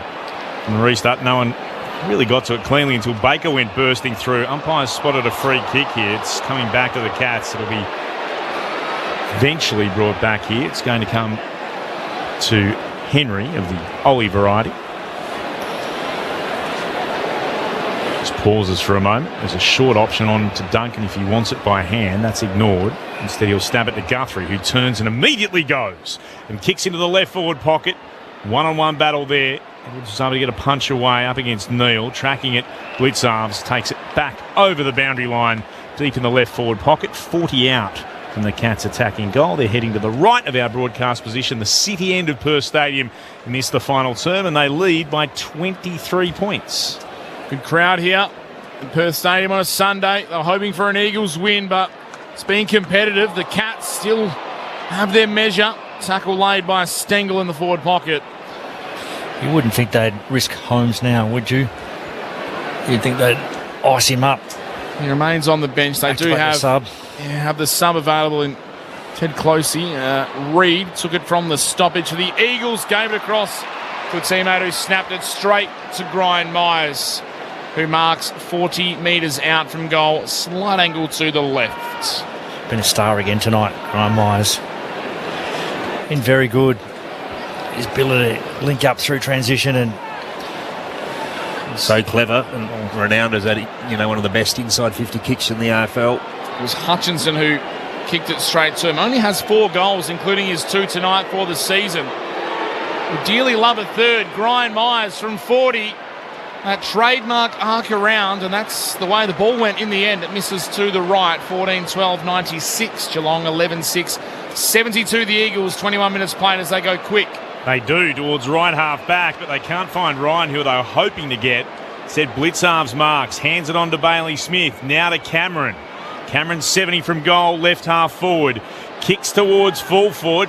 Pack of 3 fly. No one marks. Ginby going through. Gathered, got it away to Allen. Now to Baker.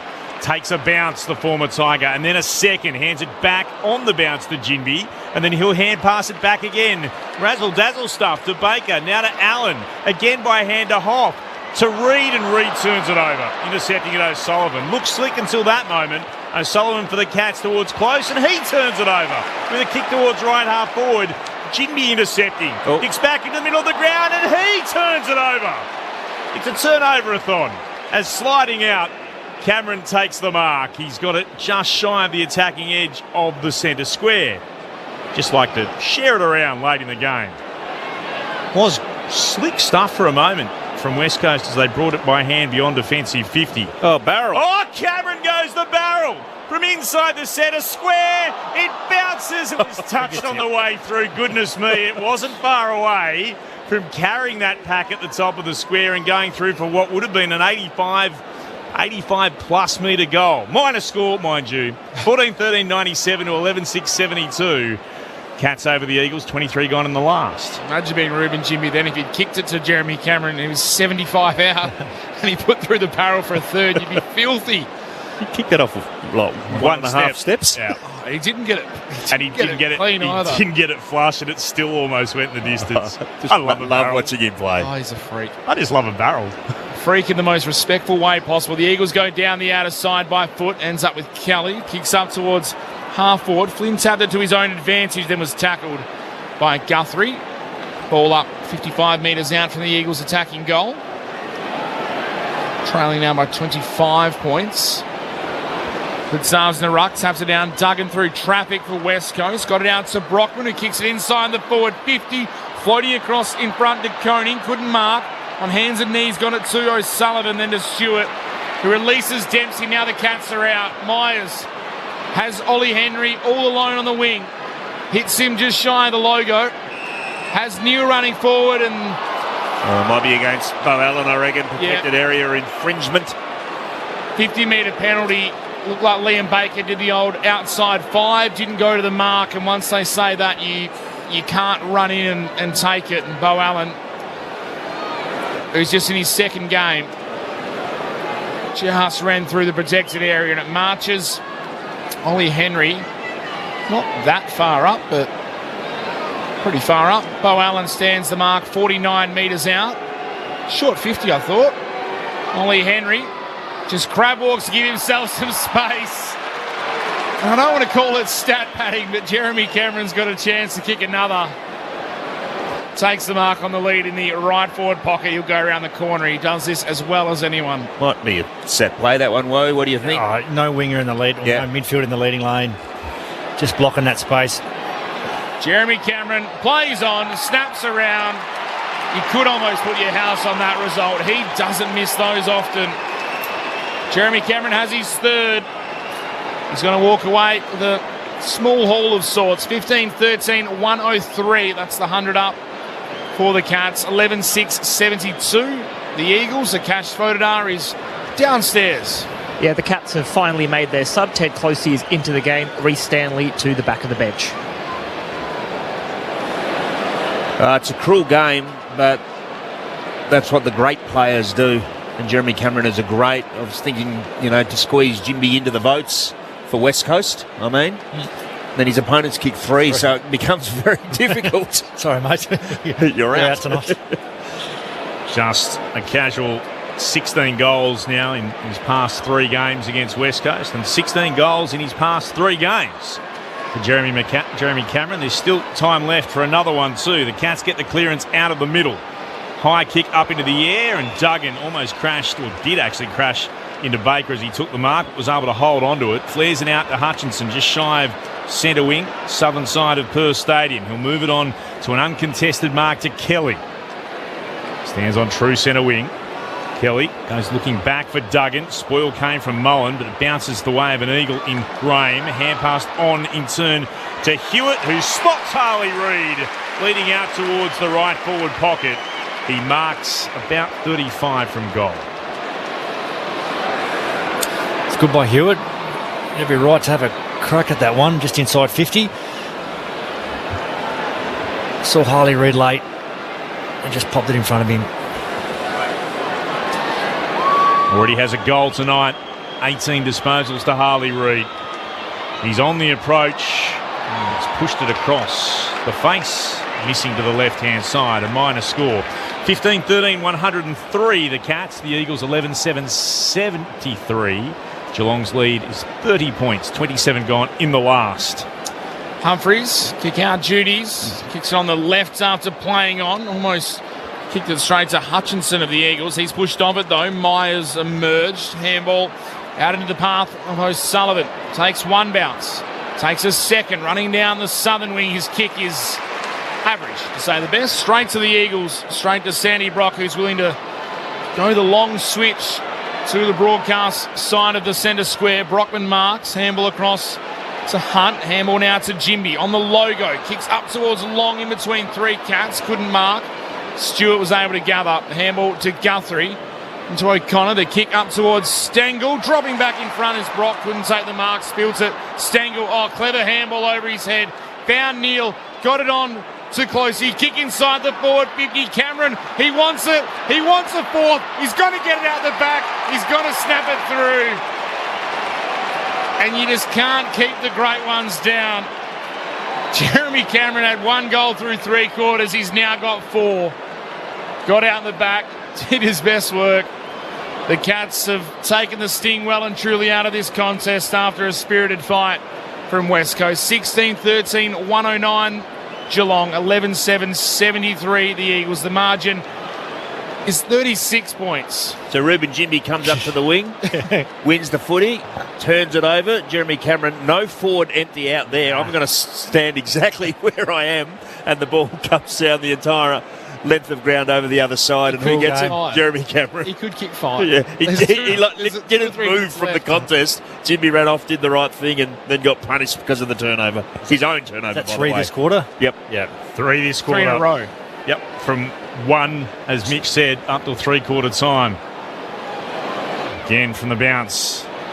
Here's Closey, involved immediately. Back to Bailey Smith, kicked around the body. Mark taken there by Neal, centre half forward. He'll steer it inside forward 50. Stengel couldn't mark, under pressure from Brock. Coming the other way, Edwards for the Eagles goes right up the corridor. Humphries underneath it, couldn't mark. Was spoiled illegally though. There's the front-on contact. The Eagles fans will be furious that they didn't receive a short time ago. Humphries gets the free kick from centre half back and stabs it into the middle of the ground. This is O'Sullivan. He'll move it short to Myers. Cats currently lead by 36 points. Myers goes up the corridor. Again, it comes out. Nicely worked. You'll never believe it. It's come from Duncan. And guess who he's found on the lead? Jeremy Cameron, who after being held so well by Ruben Jimby, who again was on him at that time and there wasn't a lot he could do, Cameron can go back and equal the number that he wears on his jumper. What's that, Mitch Duncan? Game 301, is that right? Yep. Just lace What out. a kick. Hard, but there's no pressure on the ball, isn't it? No. They're just waltzing through the middle of the ground now. Coleman middle leader. Here he is, Jeremy Cameron. As cool as you like. He's got 5. And the score is pushed out to a 42-point lead to Geelong after the Eagles had been so brave for so much of this game. It's all the Cats as we head towards full time. 17-13, 115 to West Coast, 11-7, 73. And mentioning again, Jeremy Cameron with 5 goals, and he's kicked their past 4. He had one goal at the 19-minute mark of this quarter. Is that right? 19-minute mark? Yeah. He's finished with 5. He made. I feel There is I feel chance for there's Ruben. time for 6. So he's kicked goals at the 11, the 26th, the 29th, and now the 31st minute of the final term, Jeremy Cameron. Been good, Ruben. He has. But you got 5 against you. Ball back in the middle. He'd be hoping the clearance doesn't come Geelong's way. Bailey Smith has it. Shakes himself out of a tackle. Handballs forward. Hunt for the Eagles was dispossessed. Strong tackle. Kick goes inside 50. Over the back. Clean bowls Dempsey. The Cats have the numbers. Still a bit of time left as players crash in. What about that tackle from Atkins? Was it Atkins or Closey? I think it was Closey. Was it? Closey, yeah, the Atkins fresh was player in. stalking It was a big tackle. They look quite similar, don't they? Ball will be tossed up, 40 metres out from Geelong's goal. Jeremy Cameron's up at that stoppage. The Eagles get a clearing kick. O'Connor marks the one-on-one opposed to Oscar Allen and switches it into the middle of the ground to the 301 gamer and Mitch Duncan, who will be given a 50-metre penalty as Harley Reid took a couple of steps over the mark. A nice little gift coming up for the veteran at the Cats. So that's one that a lot of people will say that's a Harley tax. Like other players maybe get away with it. Did he? What? Yeah. Half a metre? You reckon that's the good metre? Yeah. Okay. So it's too, Take that back. It's there. It's harsh, but it's there. He's taken a big metre step over. Mitch Duncan, game 301 in front of his home crowd. He misses to the left. It's a minor score, and all that'll do is affect the margin. The results well and truly done. 17-14, 1-16 the Cats, 11-7, 73 the Eagles. So it is now a 43-point advantage as the siren sounds for Geelong to register a 3rd win in a row. The Eagles were brave, but the Cats were far too good when it counted. They win by 43 points. We are Geelong, the greatest team of all. We are Geelong, we're always on the ball. We play the game as it should be played, at home or far away. Our banners fly high from dawn to dark, down at Gardenia Park. It was a spirited effort by West Coast, but in a game where Geelong came in as red-hot favourites, eventually they did as we all expected. A 17-point lead at quarter time was 11 points at the half and at three-quarter time. And then thanks largely to Jeremy Cameron with 4 goals for the term and 5 for the match, the Cats win by 43 points. So stand up and fight, remember our tradition. Stand up and fight, it's always our ambition. Throughout the game to fight with all our might, because we're the mighty blue and white. And when the ball is bounced to the final bell, stand up and fight like hell. Bailey Smith, by the way, with 38 disposals for the Cats. As I mentioned, Jeremy Cameron with 5 goals. And the other goal kickers for Geelong, 2 to Stengel, 2 to Myers, 2 to Henry. Singles to Stanley, Smith, Manor, Dempsey, that's Oliver Dempsey, Shannon Neal, Ollie Henry had 2, beg your pardon, and Brad Close with 1. While for West Coast, Oscar Allen with 4, 2 to Williams, and singles to Liam Ryan, Elijah Hewitt, Harley Reid, Tim Kelly, and Noah Long. Jack Williams booting 2 for West Coast. In the end, it was reasonably lopsided, but still not as bad as it might have been as we predicted at the start of proceedings. West Coast were right in it up until about the, let's say, the 11-minute mark of that final term when Stengel kicked another goal to make it an 18-point advantage. From that point onwards, Jeremy Cameron kicked goals, as I said, at the 11, the 26th, the 29th and the 31st minute. He'd been held to 1 goal up until that point in time. He finished with 5. Geelong with a 43-point win. It won't move them up on the ladder. They remain in 5th spot overall, but their percentage has gone from 122 up to 124.8. So at the end of round 12, the Cats, they sit in 5th. The Eagles, which won't surprise anyone, remain dead last with their 1 win so far of the season. But they did show a bit for 3 quarters for the 42,500 odd people who turned up to watch them again. Let's get the thoughts of our experts. Peter Bell, and Shane Woewodin. There was a lot to like about tonight. It ended up being a romp in the end, but terrific contest for, 3 and a quarter. And I don't want this to come across as being patronising at all, but if you said before the game West Coast are going to be super competitive against a great team, a good team like Geelong, for 3 and a bit quarters, you'd take that, wouldn't you? And that just exemplifies how good Geelong are. They just arm wrestle, and then just go bang, and we have a 43-point margin. Jeremy Cameron, 1 goal up to early in the last quarter, ends up with 5.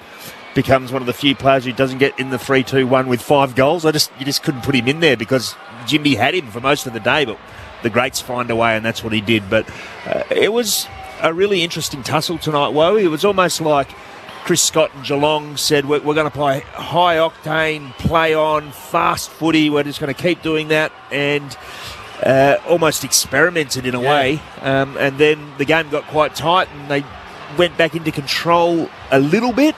But just their good players stepped up when they needed to. Cameron, Bailey Smith, Brian Myers did some good things, and also Max Holmes, who missed a bit of action there, I guess with maybe a tight hammy or whatever it was. But professional performance from a very good team. Yep, exactly. Put the great words there, Belly. Or come across here, get the 4 points, get home, bank it, move on straight away. Yeah, they were tested, which was great to see by West Coast, and I think.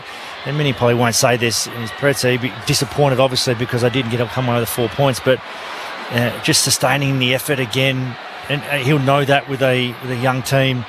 I want to keep using the word young. They are, but and it's no excuse. They want to be able to play 4 quarters, and that's what it's supposed to be. But this is where the drop-off is, and teams just tend to pull away from them because they just can't sustain that effort for 4 quarters at the moment. So not that he probably needed it, but Andrew McQualter gets to say, or his team get to some feedback, some brutal feedback, and that is the game is played over 4 quarters. Now, they're a benchmark team, Geelong, in many respects, for what they've done over a long period of time, but every West Coast player who played tonight will be driving home and reflecting and thinking, we were pretty good for 3 quarters, but, really good teams are able to do that for 4 quarters, and they played a really good team tonight. But in that 3-quarter performance from West Coast, there were some really good signs. Loved some of the things they did. They had good leadership. Their young players had moments as well, and McQualter will be hoping that those moments become longer and longer in games and in seasons and in careers.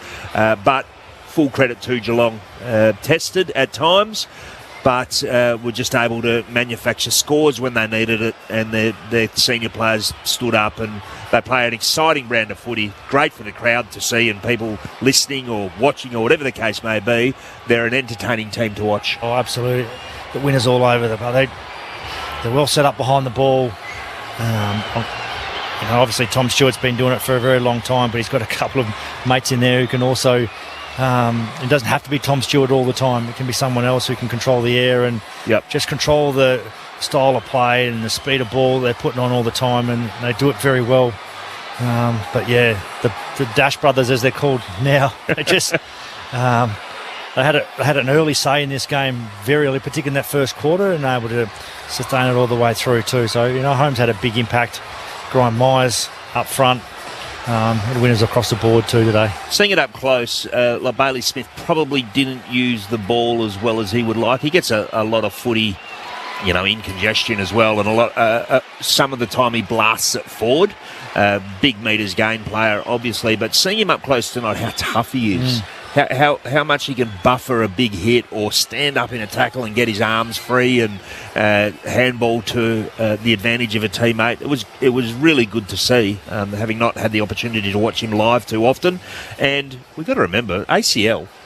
Yeah. Coming off an ACL, and his running power was just really impressive. So between those two, Holmes and Smith, well, you can pick one of them for the best on the ground. I probably thought Holmes was, just my view, just with a bit better ball use, shaded Smith, but he's ended up with 38 touches and a goal, which is not a bad Robin to the Batman. They've been both very good. He does. He just complements his own game really as a mid. He is tough inside and he can win it inside, but then what he's able to do as a genuine mid who can get out and pop and really break the game open on his spread. it's a great acquisition. And I saw on one of the footy shows, I think it was on Fox during the week, according to ladder positions from before this weekend for the rest of the season, Geelong's draw was assessed at being the easiest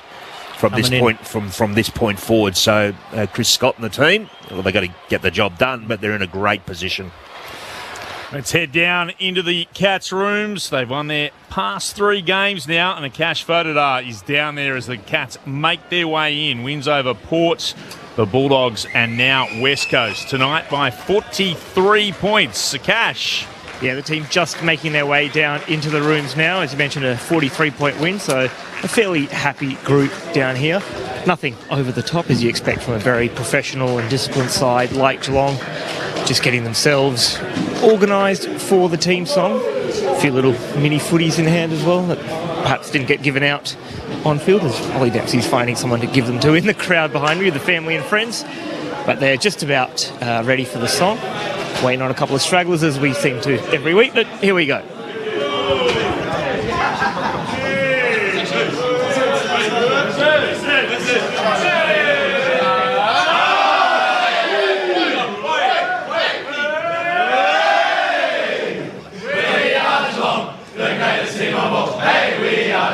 We're always on the bubble. We play the game as it should be played. Hey, at home or far away. Our banners flying on from dawn to dusk down Academia Park. We should have a Cats player join us very shortly. Good evening, Akash. Back downstairs to you very shortly, as you say, and also Mitch Turner's headed down into the Eagles' rooms. For our listeners on 720 ABC Perth and ABC WA, we'll get someone from West Coast and a very spirited performance for them.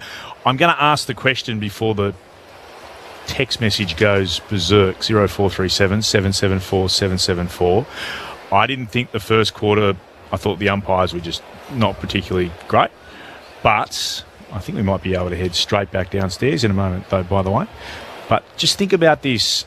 How influential were a couple of key decisions in that last quarter? And I speak particularly about the Tyson Stengel second goal. Let's head back downstairs to Akash Fodadar. Thank you, Clint. I've got Geelong superstar Max Holmes with me. Max, terrific win, but it didn't have it all your own way across tonight. They really stuck with you till about three-quarter time or early in the fourth. What was the key to breaking the game open? Probably a little bit them just being a bit inexperienced. They played great today, and we knew leading into it that it wasn't just going to be an easy win. They've been great the last 4 weeks, especially if statistically they may have only won one of them, but they've been really good. So, we let them do their thing, and when you let them do their thing, they put you to the sword. So, that was a bit unfortunate, but it's good to win. Always good to get the win. What was the plan and the messaging coming into this game to make sure there wasn't any complacency? Basically, just that Scotty kept harping on about not being complacent. I bet he wouldn't have wanted to lose this game. But, I don't know specifically, but just keep switching on the whole time. So, yeah. In your own form, another great game out there today. That partnership you're forming with Bailey Smith seems to really be working well through the middle. Yeah, no, it's good. It's great playing with Baz, and we play pretty similar in a way. And I think we've been working hand in hand pretty well this year, which has been nice to see. And he's been unbelievable all year. So it's been good to, as I said before, great to play with him. Are you enjoying spending more time at centre bounces this season? Yeah, absolutely. That was always the plan. Probably since I was like 19.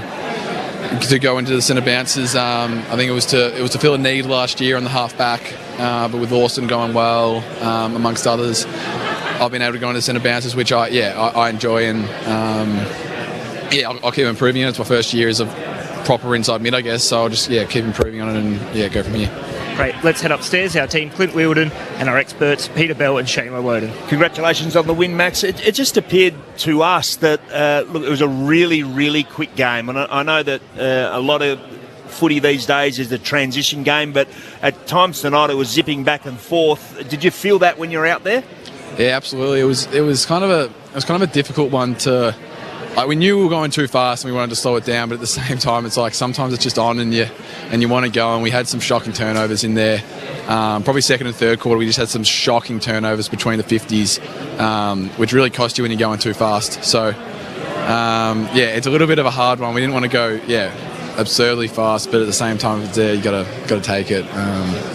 It was pretty tiring though. Was the directive at any stage just on that to try and slow it down, to control it a bit more and set up a bit more defence behind your ball movement, or Scotty was pretty happy with the way that the game was unfolding?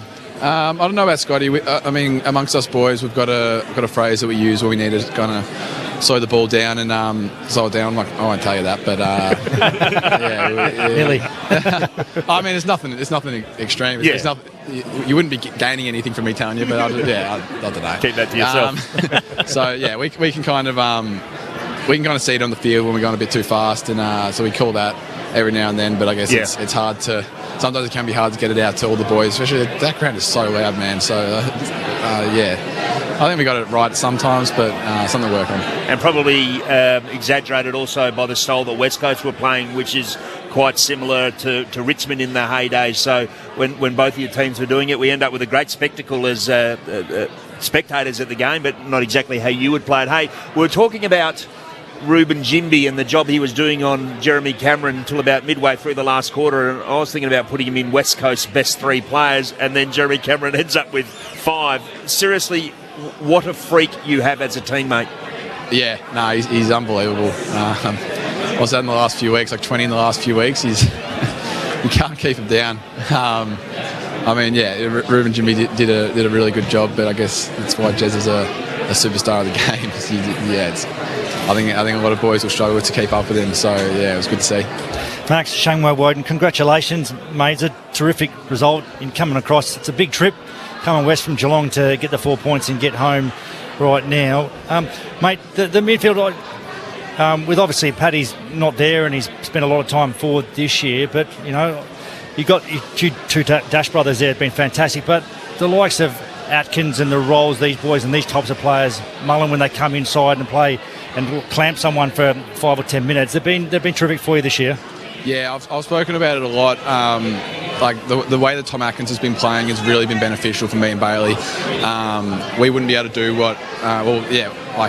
he might not necessarily scream out the stat sheet with 30 touches. He might have. I'm pretty bad at analysing that, but. What he's been doing and what Osh has been doing the last month has really just worked great for us. And inside the club we're very, very, very positive with them, and I love playing with Axe. The form of Graham Myers continues to get better and better. He's again terrific tonight, and I thought the impact of your high forwards to get up the ground tonight, 2 and 3 at time around stoppage, and then to be able to rip back and be really productive for you again this evening was first class by those boys. Yeah, no, it's great to see. They're very good at it, as we know, and we ask a lot of the high forwards and grind. And I don't know what he would have run, but he's run plus 15 kilometres today. I would say grind in particular. It's great to see, and I'm pretty sure a few of them got on the scoreboard today, which is nice. And again, it's a tough role, so it's good to see him getting the results. And Max, your teammate Jack Henry, 150 games. Give us a little bit of an insight into what type of a teammate he is. He's reliable, he's a rock. I think people forget that he almost won the best and fairest in 2021 for us. He's an absolute star for us, and he flies under the radar amongst the likes of Stewie down there sometimes, but I don't think we could ask for anything more from Jack, so it's been great to see him play his 150. I thought, it's more than I thought he'd play, so he's done well there. It was great to get the win for him. Max, Clint Wilden, 2 quick questions. Thanks for talking to us, by the way. What is it about last quarters for the Cats? That's another one you've won this season. Why is it a team who, let's be honest, many people have said are too old, but we know that's not true, seem to be able to run out the final term so powerfully? I don't know. Some boys will say it's fitness. I don't necessarily think it's fitness per se. We now talk about it every 3/4 time, but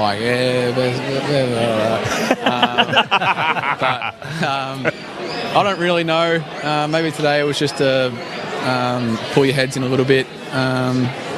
Yeah, I'm sorry. I don't really have an answer for you, to be honest. It is. I think you've lost one final term this year, which is amazing when you think about how even the competition is, and you just keep rolling in those final terms. Last one, just on you in final terms, and obviously because you finished up on the bench, was that just you would run yourself ragged, or are you okay? Because I noticed you weren't on the ground as much in that last term as we would normally expect to see. Nothing to worry about? Yeah, Scotty just dragged me. Yeah, I'm pretty pissed off with him. I'm sure that's not the case. Nah, all good. All right, that's good to know. Thanks for chatting to us. Thanks, guys. Thanks, Holmes. That was good fun. That's good. Talking to him. Very good. Personality. Let's head straight across over into the West Coast Eagles rooms. Mitch Turner. Mitch. Thanks, Clint. Got Liam Duggan here with me, co-captain of the West Coast Eagles. Liam, obviously not the result you wanted, but you must be pretty proud of the performance your side put up today. Yeah, I was. It was, obviously it ran away a little bit at the end there, but I think the way that we played will keep us in a lot of games. And, credit to Geelong. I mean, class probably outshone at the end. And, who knows if we had another 20 minutes. It seemed to be going in patches a little bit today. But, we just couldn't arrest that momentum in the last quarter. What was the change today? Was it a mindset thing? Did the plan you were putting together work a little bit better today with what you were trying to do with the ball movement and other elements? What was the difference? Yeah, we were trying to be a little bit more exciting with the ball. We'd probably played into opposition's hands a little bit of late, and if you do that with a side against Geelong with their intercept markers behind the footy, you really play into their hands. So we tried to test their defence a little bit.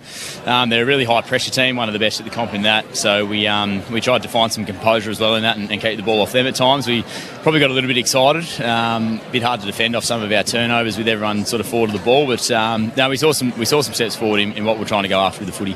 I know the guys upstairs will ask about a couple of other players, but your co-captain Oscar was terrific today. He's been kicking goals the last few weeks, but got himself 4 tonight, and I guess it's a nice return for someone who's been looking for some form, and he's certainly found it. Yeah, he's a real presence today. It felt like he was a chance every time it went up there, and just Oscar stringing the games together. He's got his body in a pretty good spot, and when he's playing like that, we love to be behind him. So I thought the forwards did a good job. Obviously, they're a great backline and played a lot of footy together, and we had some blokes come in, some young fellas in Archer and Jack, and I think they all held their own.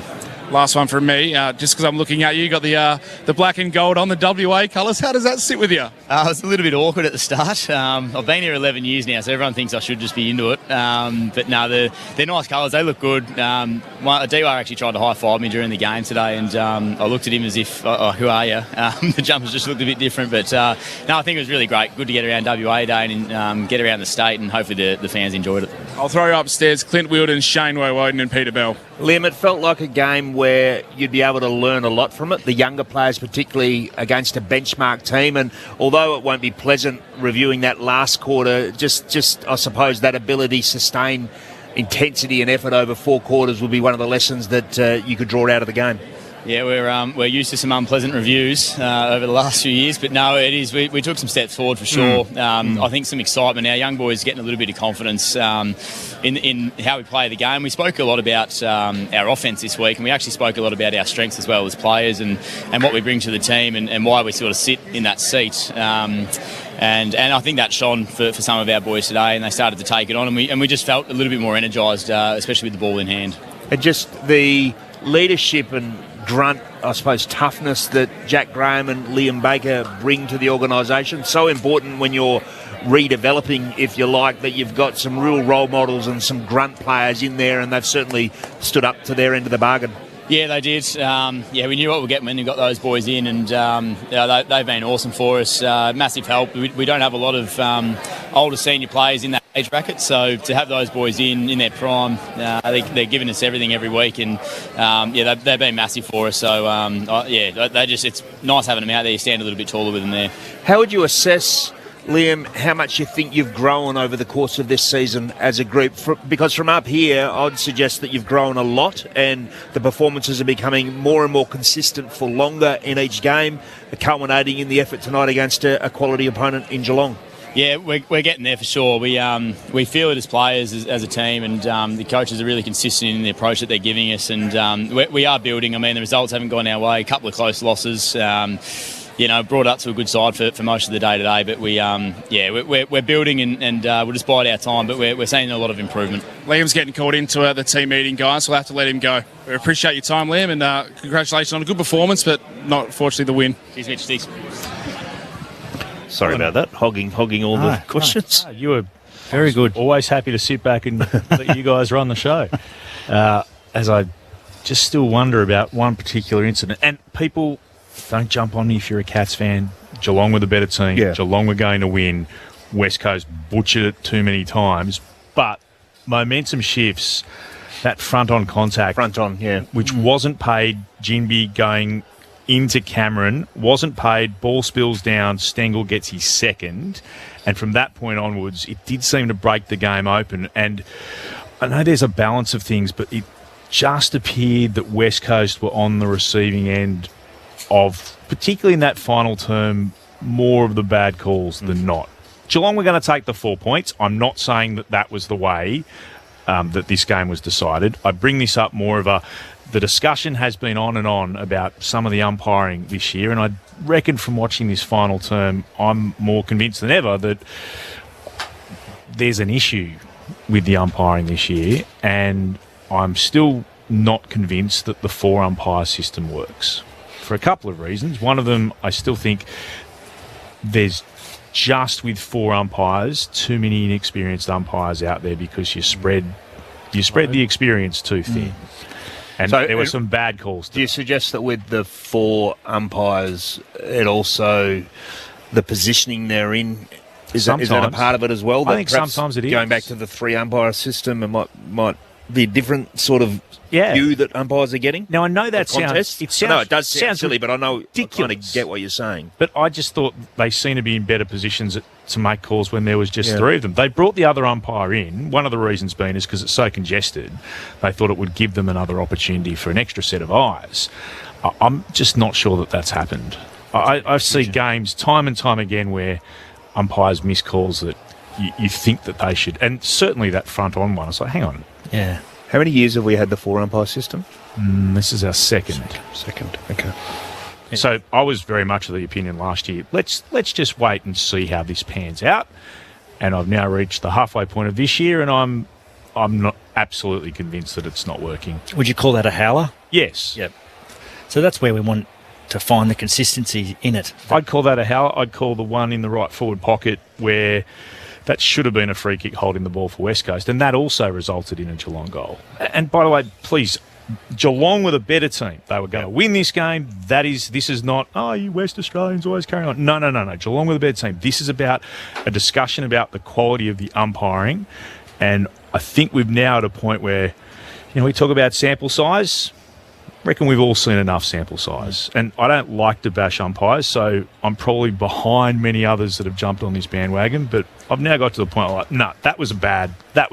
Well, it can be bucket number 2 for the incoming executive general manager of football performance. I'd say bucket number 1 is club engagement, and then umpiring, and then 3 tribunal. Is anyone going to disagree with the order? No, not at all. The game is flashed by because it was a terrific contest. Oh, so good to watch. And West Coast will walk away and go, we've been beaten by 43 points, and Jeremy Cameron's kicked he kicked the first goal of the game for the second week in a row, and this time he's kicked the first goal of the game and bookended it with the last 4.